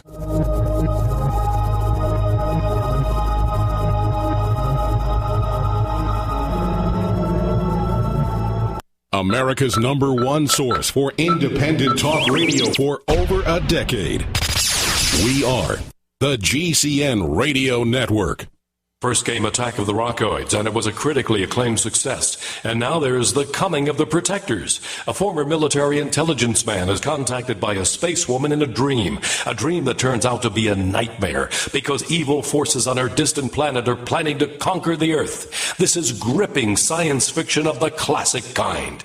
Attack of the Rockoids and The Coming of the Protectors. Find out more at rockoids.com. That's Rockoids, ROCKOIDS.com. So here's what happened. I was placing an order online. The site went down. It just stopped responding. It took hours before it returned, but I'd already placed the order with another company. If your site goes down, you could lose business. And if you have a business or personal site, you'll want to know it's easy to run and it will stay online. At iWeb, your site is hosted on one of the most reliable networks in the world. Check it out. iWeb.com. That's iWeb.com. Ceramic body armor is rated to stop 6 hits. But what about the 7th? Unlike ceramic or Kevlar, Infidel body armor is proven to take hit after hit, and it just won't quit. Reasonably priced and designed for the smart civilian prepper, Infidel stops hundreds of hits from small arms to high-powered rifles. That means safety and peace of mind. Buy yours at InfidelBodyArmor.com. Spelled INFIDEL bodyarmor.com. Infidel Body Armor. just won't quit. You are now in the crosshairs. The NSA and FBI are treating you like a criminal and monitoring your every move. Ron Paul said recently, the evidence of the totalitarian nature of this government is on display undeniably every day. What's taking place right now is a coup and the destruction of the Constitution. Fortunately, there is something you can do about it. Learn how to be invisible, lock down your privacy, and even disappear forever. Go to privacylockdown.com to learn how. That's privacylockdown.com. Hi, this is Steve Sanchez, and based on a recent study, it was found that 57 million Americans had legal issues over the last 12 months, but only 60% of those studied sought out the services of a lawyer. Why? In a nutshell, affordability. Well, my friends at Legal Shield have created a solution that can help you not if, but when you need an attorney. For as little as $17 per month, Legal Shield will provide you unlimited access to qualified attorneys at an accomplished law firm for advice and counsel on legal issues, no matter how serious or trivial. For over 40 years and with 1.4 million families across North America, Legal Shield can help you, the loyal GCN listener. Representatives are standing by now to answer your questions, so call them now at 1-855-340-SAVE. That's 1-855-340-7283, or visit them at lsprotection.com. That's lsprotection.com. Farmers keep livestock lean and healthy with a mineral-rich diet. Then, before market, they cut off minerals, leading them to crave high-calorie grains. If weight control is this easy, why prescribe surgery for humans? Introducing Youngevity. You could avoid 900 diseases by getting 90 essential nutrients from Youngevity. Check out 90 for Life at tobeyoungagain.com or call 855-79-YOUNG. That's 855-79-YOUNG or tobeyoungagain.com. Youngevity. It's all about saving money, getting healthy, and creating wealth. Hi, this is Ted Anderson. Have you ever wondered why banks, stockbrokers, investment advisors won't talk about gold IRAs? They've been available since 1986, yet the financial industry won't recognize the value of gold for your retirement. Gold has outperformed paper investments, yet no word about IRAs. If you would like to have gold for your retirement, call 800-686-2237. Don't get left behind by rising inflation and low returns. Call 800-686-2237. Secure your future and call 1-800-686-2237. This is Jerome Clark, author of the UFO Encyclopedia and other books. You're listening to the Paracast.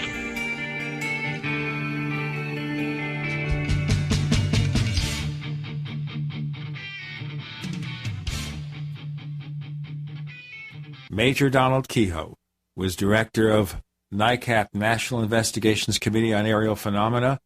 He wrote a number of UFO books, starting with The Flying Saucers Are Real, then Flying Saucers from Outer Space, which is the first UFO book I read in my life at age 11. The Flying Saucer Conspiracy, Flying Saucers Top Secret, that's the first four. Those are the best four. Okay, and as I was saying in the previous segment, as we talked with Donald Schmidt, he wrote these books like, I would say, a straight-ahead mystery novel. You know, you had Major Kehoe as the star of the book. You would have these various suspenseful episodes involving UFOs, UFO disclosure, and all that. Lots of recreated conversations. Because remember, all these mystery novels like Mickey Spillane and all that, it was always 90% dialogue. Yes, yes. And Kehoe kept up with that tradition. That is correct. Absolutely correct. And they read wonderfully. I mean, they hooked so many people as far as the subject of UFOs, because they read like you were reading a movie script. You know, the big funny thing is Flying Saucers from Outer Space was actually optioned for a movie. Yes. That turned out to be Earth versus the Flying Saucers. That's the one with the great Ray Harryhausen stop-motion effects. But it was just basically a B-movie, science fiction movie. And Kehoe supposedly, in one of his books, told everyone how embarrassed he was that they took his factual information and turned it into a simple grade B sci-fi film. But it's the type of, reports, the type of incidents, because, and as you both know, I mean, he was mostly writing about military cases. And my theory is that one of the reasons that Kehoe didn't get into or subscribe to the more sensational, the landings, the occupant cases, throughout the mid-50s and thereafter, and then especially when you mentioned like the Hill case in 1961, that the Pentagon was feeding him just a trickle of information. Some good cases, but not the real hardcore, not the truly profound cases. But it kept him at bay. It kept him on a short leash as a result. Now, that's they were just my throwing him a theory. bone. They were throwing him a bone, or two or three bones. But that's my theory. And I'd like to look into that personally if I should ever have the time. I'll give you another story here, okay? This is a true story. Told me by Jim Moseley. We all know that Jim Moseley in the early 1950s took a drive around the country to do research for a book about flying saucers. So he went to the headquarters of Project Blue Book, and supposedly they let him look at the actual documents of the cases. Maybe they had information redacted, and they said, look, you could write down what you want, but you can't take them with you. However, with Kehoe, he was conveyed this information verbally. Somebody read it to him on the phone. He took notes. Okay, when Kehoe learned what Moseley did, this is Jim's version. I believe Jim because I never heard Jim actually lie to me. Mm-hmm. You know, in all the years I knew him, he'd tell me something I could accept as the truth. Jim and I always got along very well, yes. Okay, we all miss him. When Kehoe learned of this, he went ballistic. He complained and actually hurt the access by the media to Project Blue Book information because he opened his big mouth. Though it's somewhat reminiscent of what J.L.N. Hynek also complained about as the scientific consultant to Blue Book. And as he would be on the road, and he would only make a monthly trek down to Dayton from Evanston, Illinois. I mean, he was initially teaching at Ohio State. He just happened to be at the right place at the right time in Columbus, Ohio, just down the road from Wright-Patterson. And so he was the nearby astronomer. He was a nearby astronomer, and they felt that they needed an astronomer to always present an astronomical explanation as far as these aerial reports. So he was their principal, their skeptic, their chief debunker, you know, early on. And then even after from Northwestern. But as he would be away from his association with Blue Book, he would be on the road and lecturing and doing interviews with the media, and he would be talking to military pilots, commercial pilots, Strategic Air Command officers. And he'd hear of these good cases. He'd hear of, you know, as he would describe them, you know, truly cases that describe aircraft, aerial objects that defied conventional explanation. And then he would go down to Blue Book, and he'd look for those cases. And he'd you know, finger through all the recent reports. And as he would describe to us, none of those cases were ever there. So he started to realize that, as he put it, all the hardcore cases were going upstairs. They were going elsewhere. And so for Moseley to have described that he was able to go through, you know, the available files, and then Kehoe to complain, well, yeah, I was told of these reports, these cases, but I wasn't allowed to go through the case files. But Hynek describing, well, I didn't ever find the cases I was looking for or that I was personally told about. There's a shell game going on here. And Kehoe's upset, and Hynek's upset, and Moseley thinks that he's had access. And the bottom line is, when the Blue Book files were declassified in 75, it talks about a lot of cases that aren't there. It talks about a lot of gun camera footage that aren't there. It talks about a lot of photographs that aren't there. So I guess the bottom line is, when the system, when Blue Book was declassified, beyond the redactions, beyond, you know, the sanitized version, a lot of the case reports are not there. They are missing. Let's go back to Kehoe, because I think we were starting to indicate something, and maybe you didn't go too far. I gather you had suspicions of Kehoe and suspicions of NICAP. Yes, as to whether it would eventually be infiltrated. The late Dr. Peter Rank, who was a naval flight surgeon out of D.C., and he worked with Kehoe. He was there, you know, in the early 60s, and they had concerns even at that time already that they were setting themselves up for a big fall, that they were getting too hostile towards the Air Force. And as a result, the Air Force was going to push back in a hard way. It appears as though whether they created the environment that it became self-destructive or they had some help. As we all know, NICAP wasn't long towards, continuing their civilian UFO investigations. They were always in trouble with money, keeping a magazine on schedule. Yes, Kehoe was always pleading for money. But according to Jerome Clark, who's been on our show a number of occasions, Kehoe was a very poor manager. He wasn't a business person. He was a journalist. Yes. He may be decent at doing investigative reporting, but he wasn't so good at running an organization. But, of course, in a number of the years, Richard Hall was the guy who was doing all the day-to-day work. Kehoe would come in maybe a couple of times a week to just see what's going on. That is correct. And you are correct that Kehoe was very much like Hynek with QFOS, with the Center for UFO Studies. He wasn't an office person. He liked to be out in the field. He liked to essentially go out and collect information, collect stories, as especially in Kehoe's case. They weren't really investigating. They were just accumulating data. And as a result, if the office needed just to even, go out and buy stamps for a mailing or print up a new newsletter, well, take care of it. Don't bother me with that. I have the next case to look into.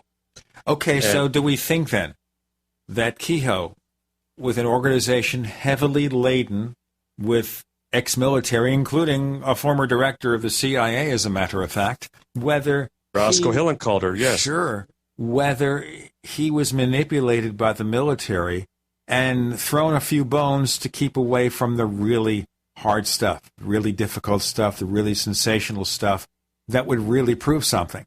That is my theory. That's something that I do intend to look into, the idea that they kept them, as I said, at arm's length. And as we even describe in the Wright-Patterson book, I believe they did the same thing with Hynek.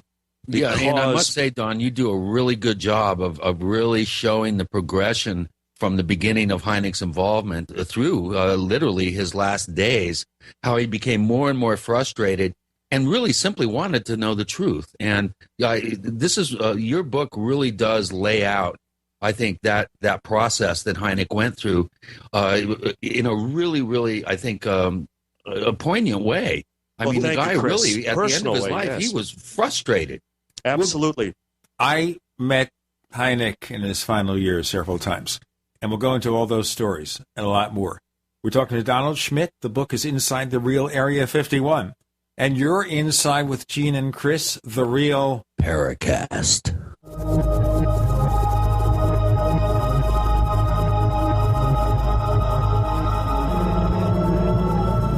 Are you tired of searching for great talk radio? Something more important. Search no more. We are the GCN Radio Network.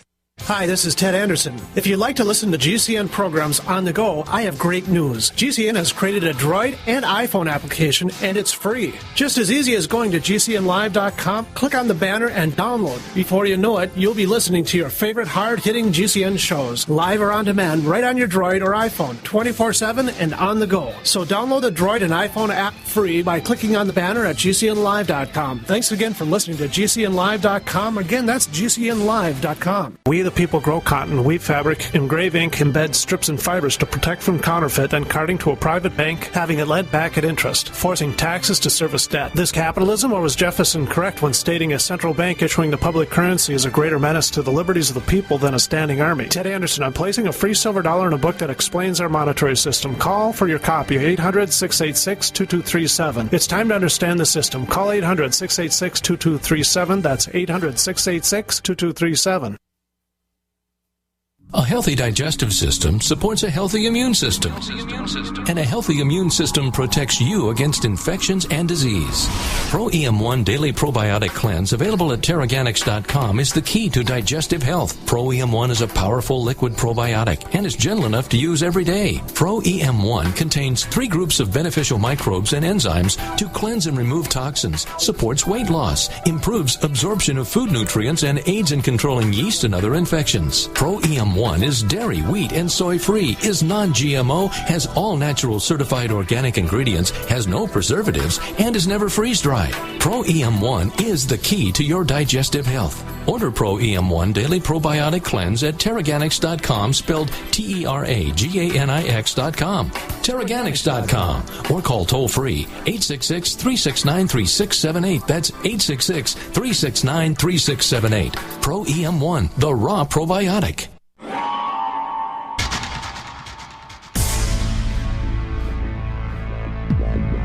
Welcome back to the Paracast, the gold standard of paranormal radio. And now, here's Gene Steinberg.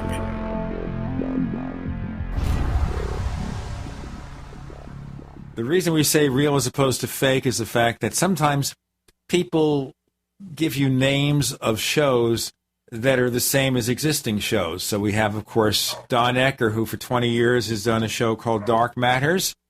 And now we have on Sirius XM Radio, Art Bell's Dark Matter.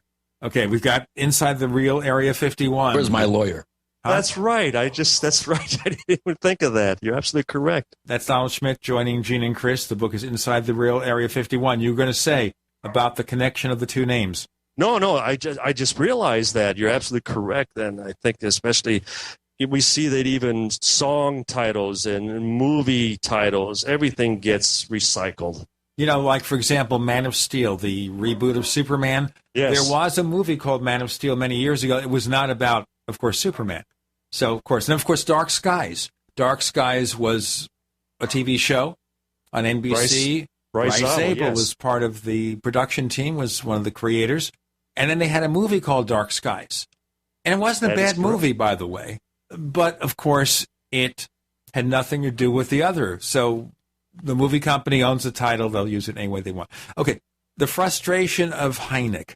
Now, I remember this conversation because I was there, and the only other two people who were there was Charles Berlitz and Alan Hynek. And I introduced Berlitz to Hynek. I knew Berlitz in the late 70s, and I introduced him to Hynek. And Hynek at that point was concerned over how to get more attention to his books. And I guess this is around the time he'd already sold the book for Close Encounters of the Third Kind. How to get more better sales for his book, because he saw that, for example, Berlitz had the Bermuda Triangle and all that. Roswell incident, yes. Right. So that was an interesting conversation. I also interviewed Hynek, late 70s, and I could see where he was seeing the UFO mystery was a lot more complicated than he first expected it to be. A lot more involved, and maybe then there was part of his frustration over not getting all the information that would be helpful to reach some conclusions. So tell us what you know about this. Well, as we described throughout the book, and it's one of the reasons that, and we've been criticized again by a few colleagues within the field that, well, we didn't need you to rehash the official investigation by the Air Force of the UFO investigation, Project Sign, Grudge, Blue Book, Project Stork, the Condon Committee, and all that. But we did all that just to basically set up the two Hynek chapters. As Chris, you mentioned, as far as his frustration, everything that led up even to through the evolution of his acceptance that there was a true phenomenon, and then how sad and how bitter he was at the end, that for all of his years of devotion and commitment in trying to solve the mystery, that the Air Force basically just used him as a patsy. He threatened to resign time and time again with the Air Force, and they always talked him into staying. And then at times they would threaten to fire him if he didn't remain in lockstep as far as their official policy on the subject. If he didn't trot right out and always appease the media. And then he truly felt betrayed after the Dexter, Ann Arbor, Michigan sightings, when he was just besieged by that swamp gas. But he only intended it to explain away one specific sighting at that time, which involved a farmer over a marsh area. It had nothing to do with all the students and the police and all the other sightings at that time. And he forever had to live that down. And yet it was another example of how the Air Force basically just dangled him out, put him out on a limb, and let him suffer the consequences. We tell the story with Donald Rumsfeld, for example, where the first time that Rumsfeld was Secretary of Defense during the Gerald Ford administration, and that Hynek went and paid him a personal visit at his office in Washington, expecting some answers, hoping that for all those years of, assisting the Air Force investigation, that Rumsfeld, could give him a bone, give him a carrot, give him something. And we describe how Rumsfeld gets up from his chair and walks over and leans down over him in total dominance and says, "You have no right to know."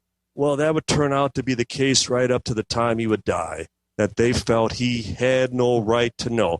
Senator Barry Goldwater had no right to know. Bill Clinton could tell you that, for his efforts, that he had no right to know. Jimmy Carter, for his campaign promises that he was going to disclose the UFO files should he not threaten national security.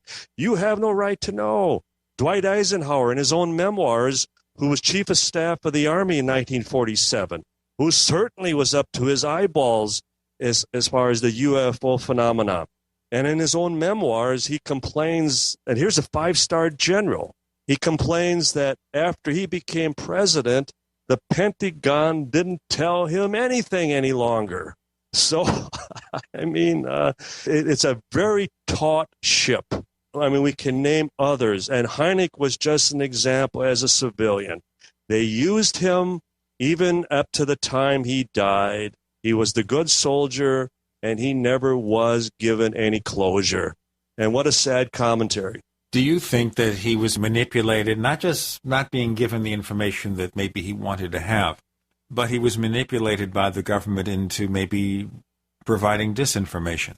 I know that has been suggested. I know there's even, talk that even in the founding of the Center for UFO Studies, that it was to serve as a conduit should he ever acquire information, that he immediately would turn around and, willingly, pass it off to the Air Force, pass it off to the government as if he owed them anything. No. Explain to our listeners, you knew and worked with Dr. Hynek. It was always hard to be with Dr. Hynek because he was so intimidated by the late Carl Sagan that he was always, saying, well, what will Carl say? What will Carl say? Every time he was going to come out with another report or release the results of another investigation or write up another article, well, what will Carl say? He was so concerned. And we would always say, well, what should Alan say? What should Dr. Hynek say? You're the authority. Just speak your mind. So he was far from putting out disinformation, as much as he also would always, lament, as he would say, I'm an old man in a hurry.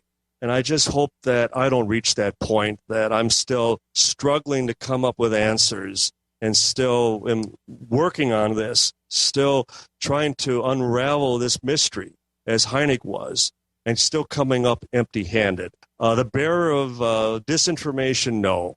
I think he just became more frustrated, as you described, Chris, that he was coming up with a lack of information, lack of solution, lack of resolution. And I think he relied on us all the more to help him come up with, the answers, that he was running out of time.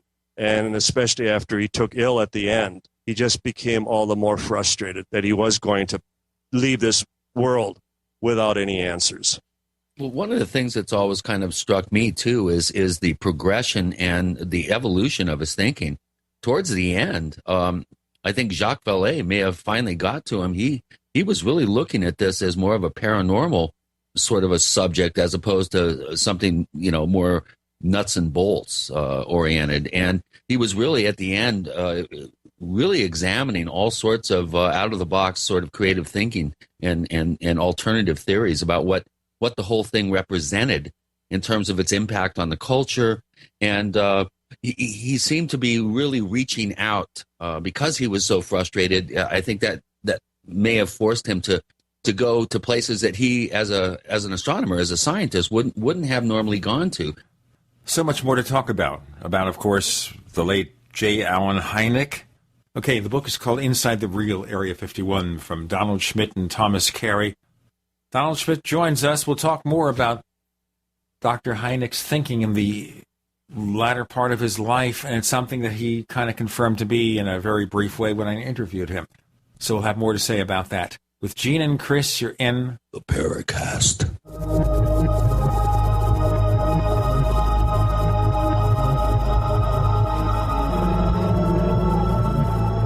Neighbors, are you tired of dealing with a slow web hosting provider? Well, check out A2 Hosting and their screaming fast Swift server platform. They even have SSDs that load pages 300% faster than the competition. Ready to give your site a speed boost? Well, tell you what, neighbors, head on over to a2hosting.com. That's A2, that's number 2, a2hosting.com. Check out their Prime hosting account.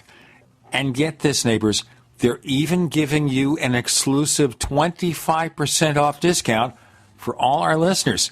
25%.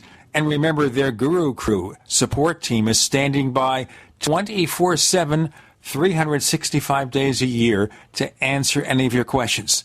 Now, to get the discount, use the coupon code GENE when you check out. Hi, this is Eric Hamburg with Midas Resources Gold and Silver. Ever wonder why billionaires like Warren Buffett, John Paulson are dumping their shares of U.S. company stocks? Do they know something we don't? No investor wants to own stocks with falling profit margins and shrinking dividends. Is it possible a 1987-style market crash is coming? Are these investors aware of a massive correction of up to 90%? Call me, Eric Hamburg, at 800-686-2237, extension 120, and find out why gold and silver are the only true safe haven. With event-driven risks, such as volatility in the financial market and conflict in Syria and the Middle East, the sky is the limit for gold and silver. That's Eric Hamburg, 800-686-2237, extension 120, and I'll send you a brochure explaining why gold and silver are the only way to preserve your purchasing power. As a currency's value crumbles and gold being priced in dollars, metal's value will skyrocket.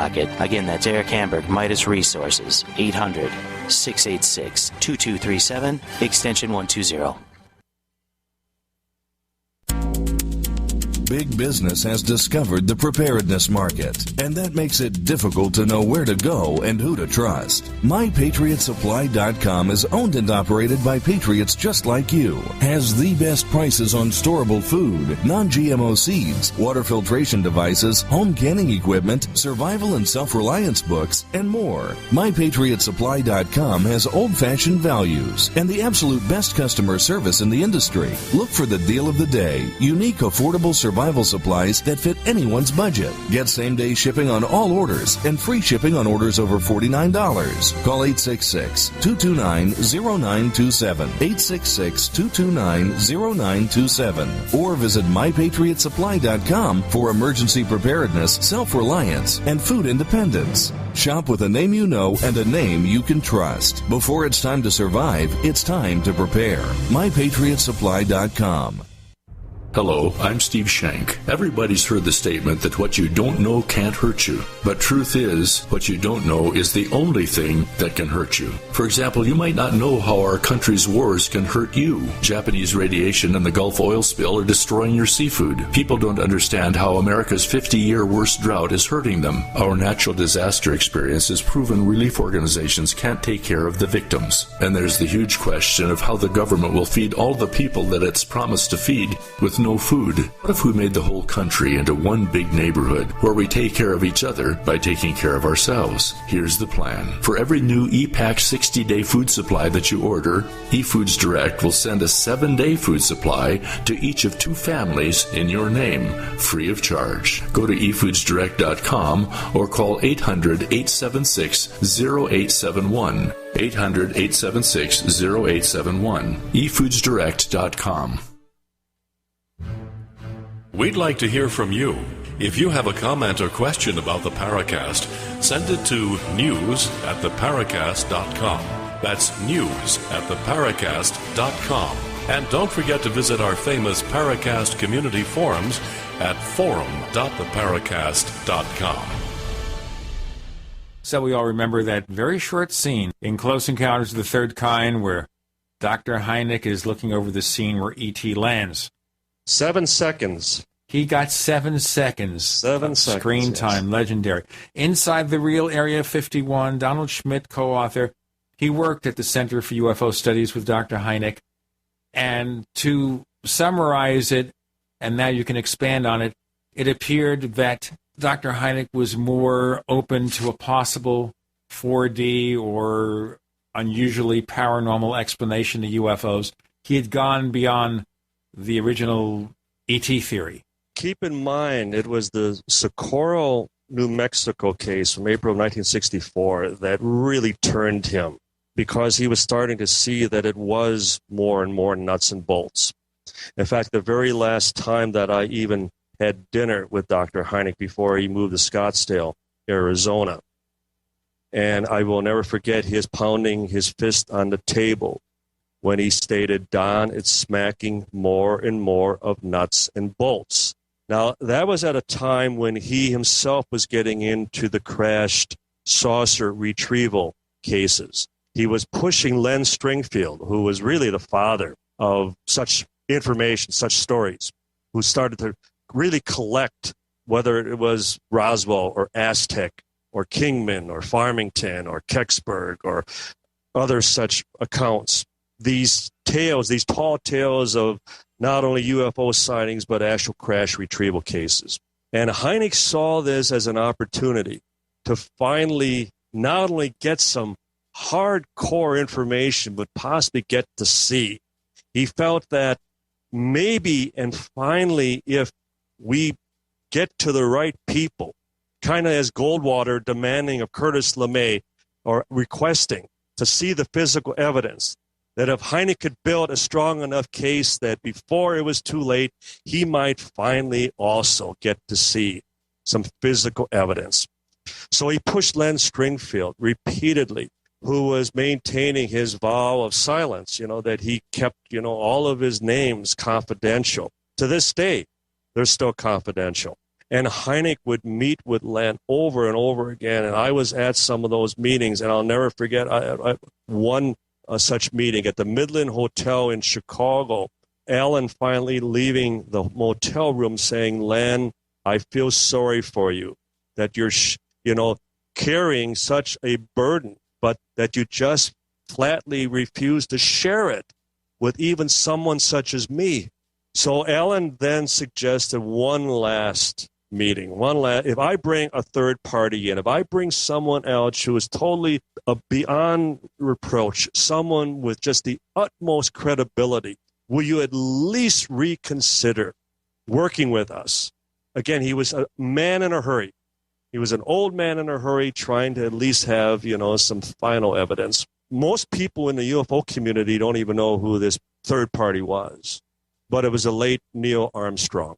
Armstrong had actually agreed with Hynek that if he could receive the names and they could actually interview, they could actually go out and try to confirm some of these stories, that it would give Hynek this one final bargaining chip, that he could go back to the Air Force and say, "What about this case? What about this witness? What about, what you have in your possession? Could you at least give me a glimpse before it's too late?" So I think that's the primary reason that failing that effort, that he then became all-encompassing. He then sought out psychics and people who were into, as you mentioned, parallel universes and interdimensional travel. And that's why even Jacques Vallée started to look like, if there's anybody that can give me any answers, please. And he was, as the days dwindled down, just hoping that, barring any final phone call or letter from the Pentagon, from even the President of the United States, "Dr. Hynek, can we have a private meeting? Can we show you? Can we tell you something? You've been a good colleague, a good soldier, a good consultant all these years. Let's give you some closure. Let's give you some answers." Never happened. It sadly never happened. Don, there's one really amazing chapter in your book that really stands out, at least in my mind. I'm a person like many people that really want to look at some sort of physical evidence of actual non-human entities. And your chapter 20, The Jawbone That Spoke Martian, was very, very compelling, because we do have what is purportedly to be a mold from the jaw of a supposed recovered alien. And why don't you give us the story of John Mosgrove? And I found this really, really interesting, and I think our listeners will too. Yes, Mosgrove had actually served at Wright-Patterson, and then as a dental technician at the Aeromed Center, and then he would go on to work at the Veterans Administration Hospital just outside of Dayton. And he was working on the 4th floor of the dental clinic, and he was approached by his boss, one of the technicians at the lab, who brought in this bone, this lower mandible, this mandible bone that he needed to have a cast made, a relief made from this bone, and that he'd be back the next day to pick it up. And he immediately took it to the sink, because typically you would wash whatever blood, saliva residue, whatever biological matter may still be on the bone, and there was none. He could see that it had long dried out, that it was something that had aged for some time. But what truly struck him was that it in no way resembled a human jawbone, a human mandible.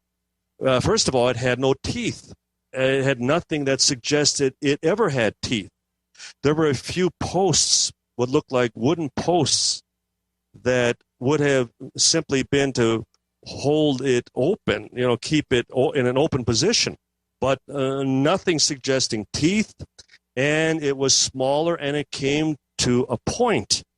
So it didn't resemble any animal that he had ever seen as well. So he would cast the mold. The next day, his boss would pick it up, and he would hand him the replica, and his boss then would take the relief, would take as far as the actual cast relief, and he would crumble it up, and he would toss it into the waste paper basket and said, "You are not to say another word about this. You did not have anything to do as far as with this project. I don't want to ever hear you bring this up again." Well, he waited a few moments after he left, and he started to follow.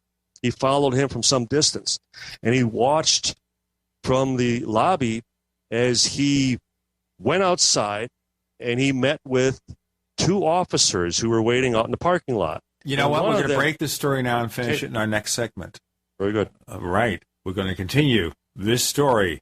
It's a cliffhanger, folks. In our next segment with Donald Schmidt, with Gene and Chris, you're in the Paracast. The GCN Radio Network, providing the world with hard-hitting talk radio. GCN. Great talk radio starts here. Graphic Converter is the image manipulation tool for the rest of us. It does not use any database. You get full control of all your files. Want to view the images of a folder? Drag it into Graphic Converter, and a powerful browser opens up to show your image files. You could use it for slideshows. You could use it to import images from digital cameras or from scanners. Need to do some image editing? You can do that too in Graphic Converter. Also print catalogs. Convert from so many formats I can't even list them. Download now to see if Graphic Converter is good for you, like 1.5 million other users. Guess what? You could save money when you buy Graphic Converter. Use the coupon code NIGHTOWL. Use the coupon code NIGHTOWL to get a special price for Graphic Converter. Go to lemkesoft.com. That's LEMKE soft.com. lemkesoft.com. LEMKE soft.com. Great news, pure water lovers. BigBerkeyWaterFilters.com has a special discount offer for all GCN listeners. You can't do better than a Big Berkey for economy. For only 1.7 cents a gallon, a single set of filters can last for 5 to 10 years. There's none better than a Big Berkey for emergency preparedness as a backup water source. And you just can't beat a Big Berkey to remove dangerous chlorine, all types of fluoride, pathogenic bacteria, cysts, parasites, and unhealthy byproducts from municipal water. Berkey water filter systems are even powerful enough to purify stagnant pond water. For the gold standard in water filters, get a Big Berkey at BigBerkeyWaterFilters.com. And all GCN listeners get 5% off all ceramic filter systems. For details, call 1-877-99-BERKEY. That's 877-99-BERKEY. Big Berkey Water Filters, for the love of clean water.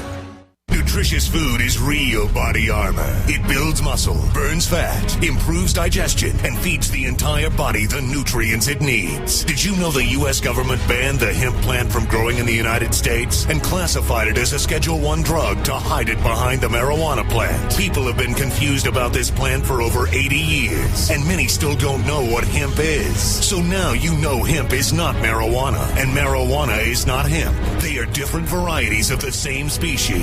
HempUSA.org wants the world to know these basic facts and to help people understand that hemp protein powder is the best kept health secret you need to know about. Remember, hemp protein powder contains 53% protein, is gluten-free, anti-inflammatory, non-GMO, and is loaded with nutrients. Call 888-910-4367, 888-910-4367, and see what our powder, seeds, and oil can do for you. Only at HempUSA.org. My name's Bruno. I'm 52 years old. I've tried different protein powders over the years, and they've all tasted pretty bad. I tried One World Whey and found it to be delicious. After 10 weeks on One World Whey, my wife commented, "You have more muscles and you're leaner than when you were 20 years old." My body has changed dramatically. I'm a cyclist. Normally I'll ride 2 days on and take 2 days off. After being on One World Whey, I rode 10 days in a row in over 100-degree heat, and then I'd take another 2 servings of One World Whey, and then work out at the gym for another hour and a half. I just couldn't believe these results. My normal muscle tightness and soreness after working out are virtually gone. Don't take my word for it. One World Whey comes in single servings. Just give it a try.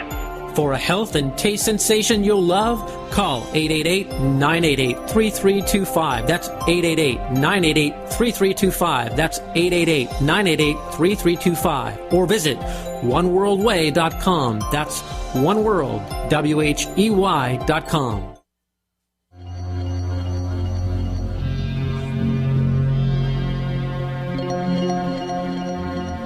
Hi, my name is Richard Dolan. You're listening to the Paracast.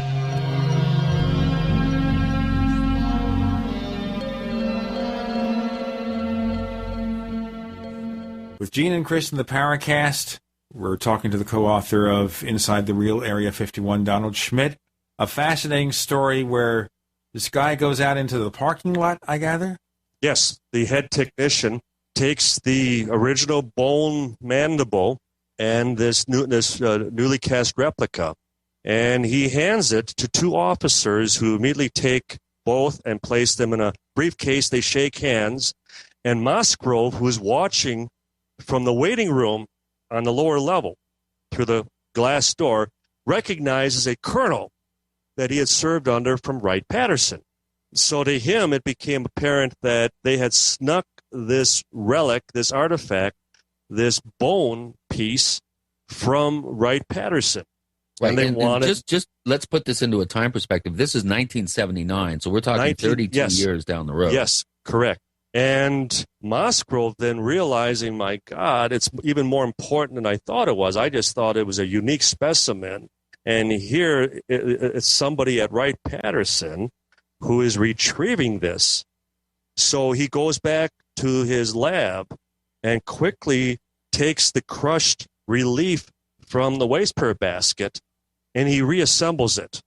He puts it back together and he casts another mold of it, which he then would secure in a bank security box over the next 30 years before he would turn it over to the reporter I had mentioned earlier.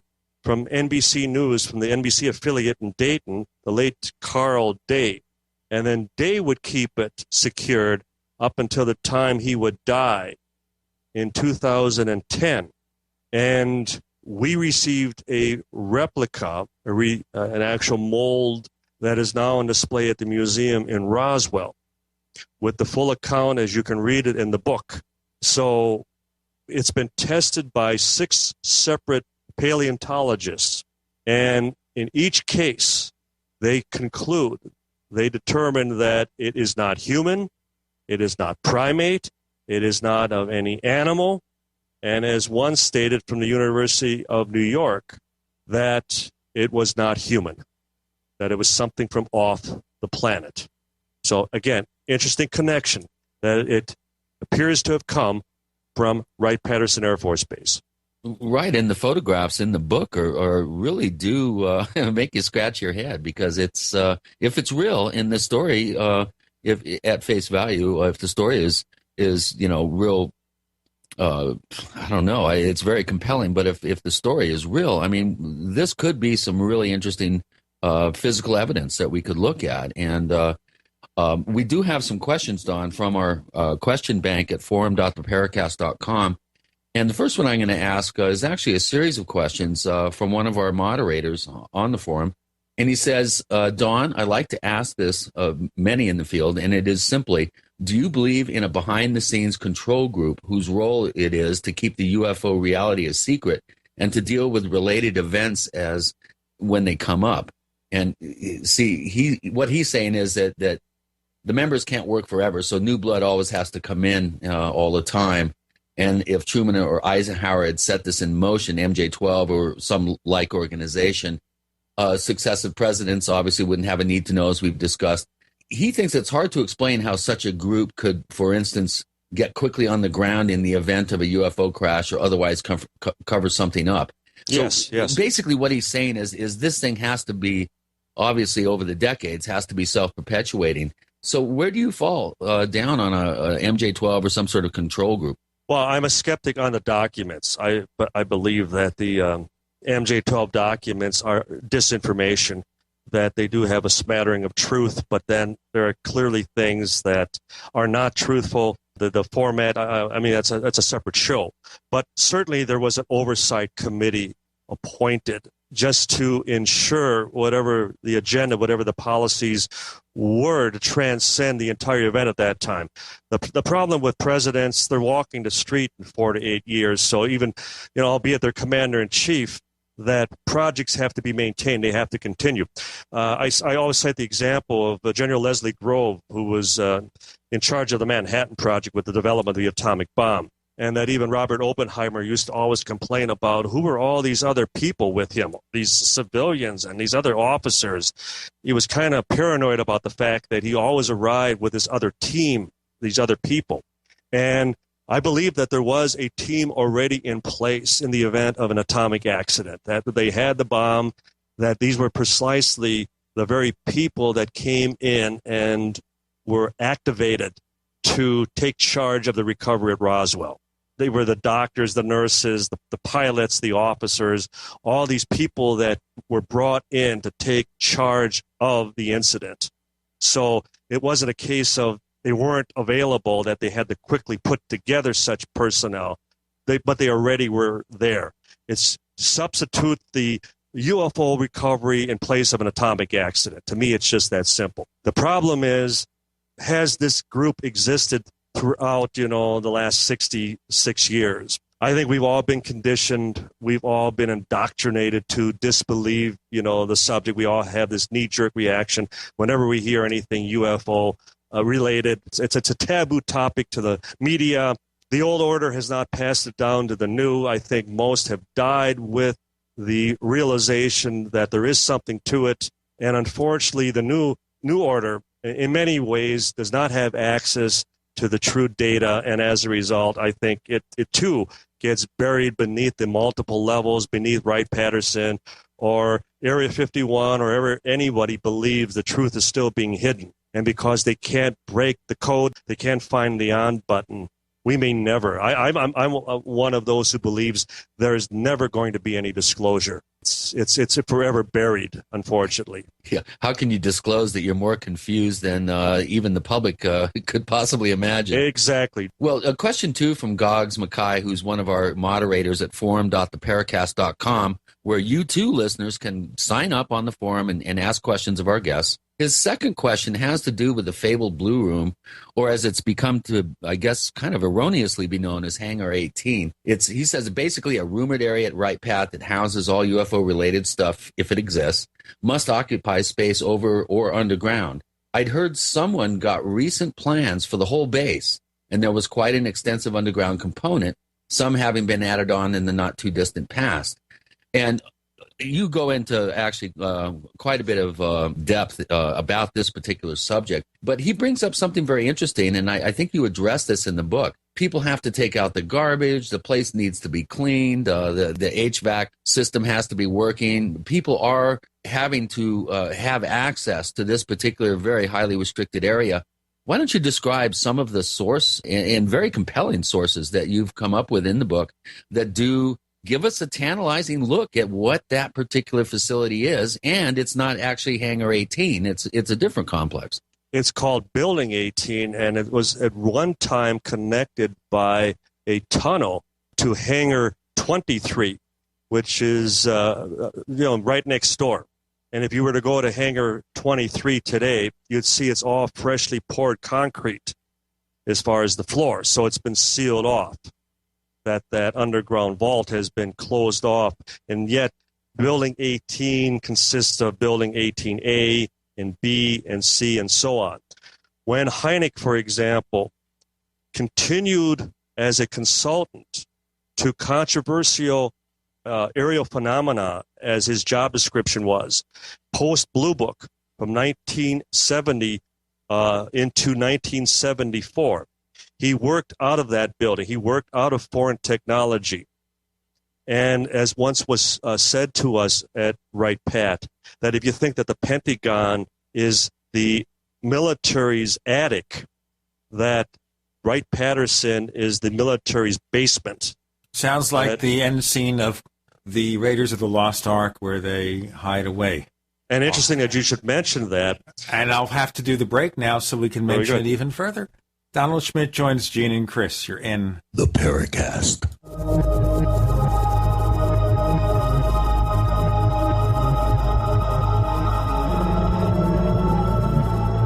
America's #1 source for independent talk radio for over a decade. We are the GCN Radio Network. If you want to get your website online and you need reliable service, first-class service at the lowest possible price, there's only one place to go. Well, DreamHost has a special promotion with our show where they'll offer you unlimited disk space, unlimited bandwidth, one-click web apps such as WordPress, 24/7 support. You can save over $55. You want to know how? Go to dreamhost.com/radio, dreamhost.com/radio. First came Attack of the Rockoids, and it was a critically acclaimed success. And now there's The Coming of the Protectors. A former military intelligence man is contacted by a space woman in a dream that turns out to be a nightmare because evil forces on her distant planet are planning to conquer the Earth. This is gripping science fiction of the classic kind.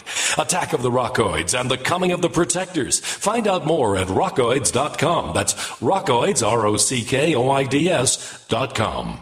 Attention homeschoolers, teachers, and students of all ages, now there's a way to learn English grammar using the Holy Bible. Sacred Grammar is a unique book that teaches all of the fundamentals of English grammar using Bible verses. Affordable and simple to use, it's a superb supplement and a great teacher's aid. Whether your focus is teaching children at home, strengthening your own writing skills, or just speaking proper English, Sacred Grammar offers all the tools you'll ever need. Learn to use words through His Word. For more information, go to sacredgrammar.com. That's sacredgrammar.com. In times of disaster, internet and mobile networks will go dark. A wealth of online information will be completely inaccessible. Now, imagine the most extensive survival and disaster preparedness library ever created, with information for every possible scenario, still available to you without online access. That's the survival key. Ben Franklin said it best. By failing to prepare, you're preparing to fail. Get your survival key at getsurvivalkey.com. Quite literally, the key to your survival. Getsurvivalkey.com. For over 5 years, you've been hearing about the Berkey Guy, so you may know a few things about him. For example, you are well aware of the superior quality and effectiveness of Berkey water filters and accessories. But did you know the Berkeys have had independent lab tests done to prove just how effective they are? It's true, and he can email you the test results. Just visit goberkey.com. You may also know that the Berkey Guy has helped tens of thousands of people get better prepared. Now here's something you may not know. GoBerkey.com has amazing specials and deals all the time on a wide variety of survival and preparedness products. Most ready to ship same day. Visit the Berkey Guy at GoBerkey.com and be sure to click the red Products on Sale Now button. You can always call toll-free 877-886-3653. Again, that's 877-886-3653. GoBerkey.com, home of the Berkey Guy. Hi, my name is Scott Fuchs, teacher and rowing coach for over 14 years. I was sluggish, overweight, on prescription drugs, and only 30-something. Fortunately, I was referred to Dr. Z, and happy to say Dr. Z's all-natural protocols over a consistent course resolved my health issues. I'm in the best shape of my life, and most importantly, on 0 medications. I'm Dr. Stanowski, author of Evology, trained as a primary care physician, surgical manipulation under anesthesia, expert in nutrition, diet, weight loss, immune system, and I specialize in chiropractic. My 15 years of professional experience has taught me the 4 keys to vibrant health: a balanced musculoskeletal system, an integrated nervous system, a flowing lymphatic system, and a body filled with over 90 essential nutrients. This has been a secret too long. Actualize your potential, reverse disease. Call me, Dr. Z, 201-945-1177, 201-945-1177, evolyourself.com.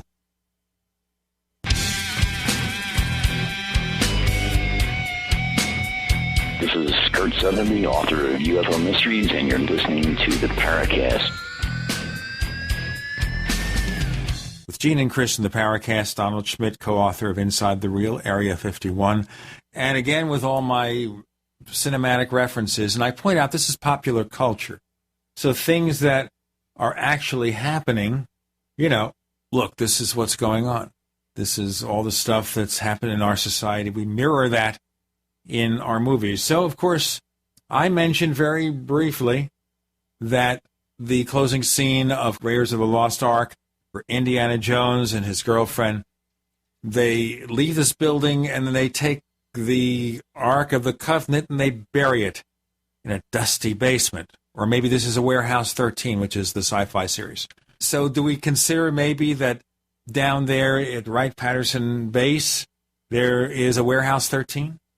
There was, at least up until the early 80s, as we spell out throughout the book. You know, we always point out that Hollywood hasn't come up with an original idea in the last 50, 60 years. They tend to reflect, you know, the present culture. Even prior to the summer, the wave of UFO sightings in 1947, whether it was Flash Gordon or Buck Rogers, you know, alien spacecraft were still depicted as rocket ships. And it was only after the flying discs and the very term flying saucer was coined in the summer of 47 that the movies started to reflect, you know, the flying saucers. Well, anyway, at the end of the movie, Raiders of the Lost Ark, and the Ark of the Covenant is lowered into that crate and it's nailed shut and stamped top secret, and it's wheeled into that hangar, Warehouse 13, as you mentioned, you know, full of thousands of other hangars. I always mention, I brought that up to Dr. Hynek because at the time they were discussing the possibility of doing a sequel to Close Encounters of the Third Kind. So I suggested the next time that he should be meeting with Spielberg, ask him that question. You know, what was he inferring? What was he suggesting with that closing scene? And months would pass, and I would get a phone call from Dr. Hynek, and he had just had breakfast in Hollywood with Spielberg that morning. And he said, Don, you're absolutely correct. Steven, as he would call him, Steven said that if they should have ever recovered remnants of a flying saucer, of a UFO. That's precisely what they would do if they couldn't figure out the technology. All they could do is crate it up and hide it, bury it for all time, to come. Well, then as we remember in his last Indiana Jones movie, in The Crystal Skull, that's the opening scene where they go to the hangar, and sure enough, that's where they had the locker with one of the bodies, recovered from Roswell in 1947. So it picked up where that first Indiana Jones had left off.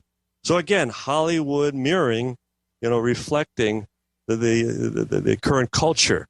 So was there, is there, there was such an underground facility at Wright-Patt. Well, that's the question then. So maybe E.T., the bodies, maybe the spaceship from Roswell, if they did recover that, it's being kept on ice, it's dusty, moldy, and they gave up looking at it years ago. Or, as one of the officers described to it, and you brought it up, one of the great things, and maybe that's where such a facility as Area 51, where the only surveillance you truly have is via satellite. And as much as it may be underground, you have total containment. You have no fear of information leaking out. The problem that developed with Wright-Patt is that you're in the middle of a city.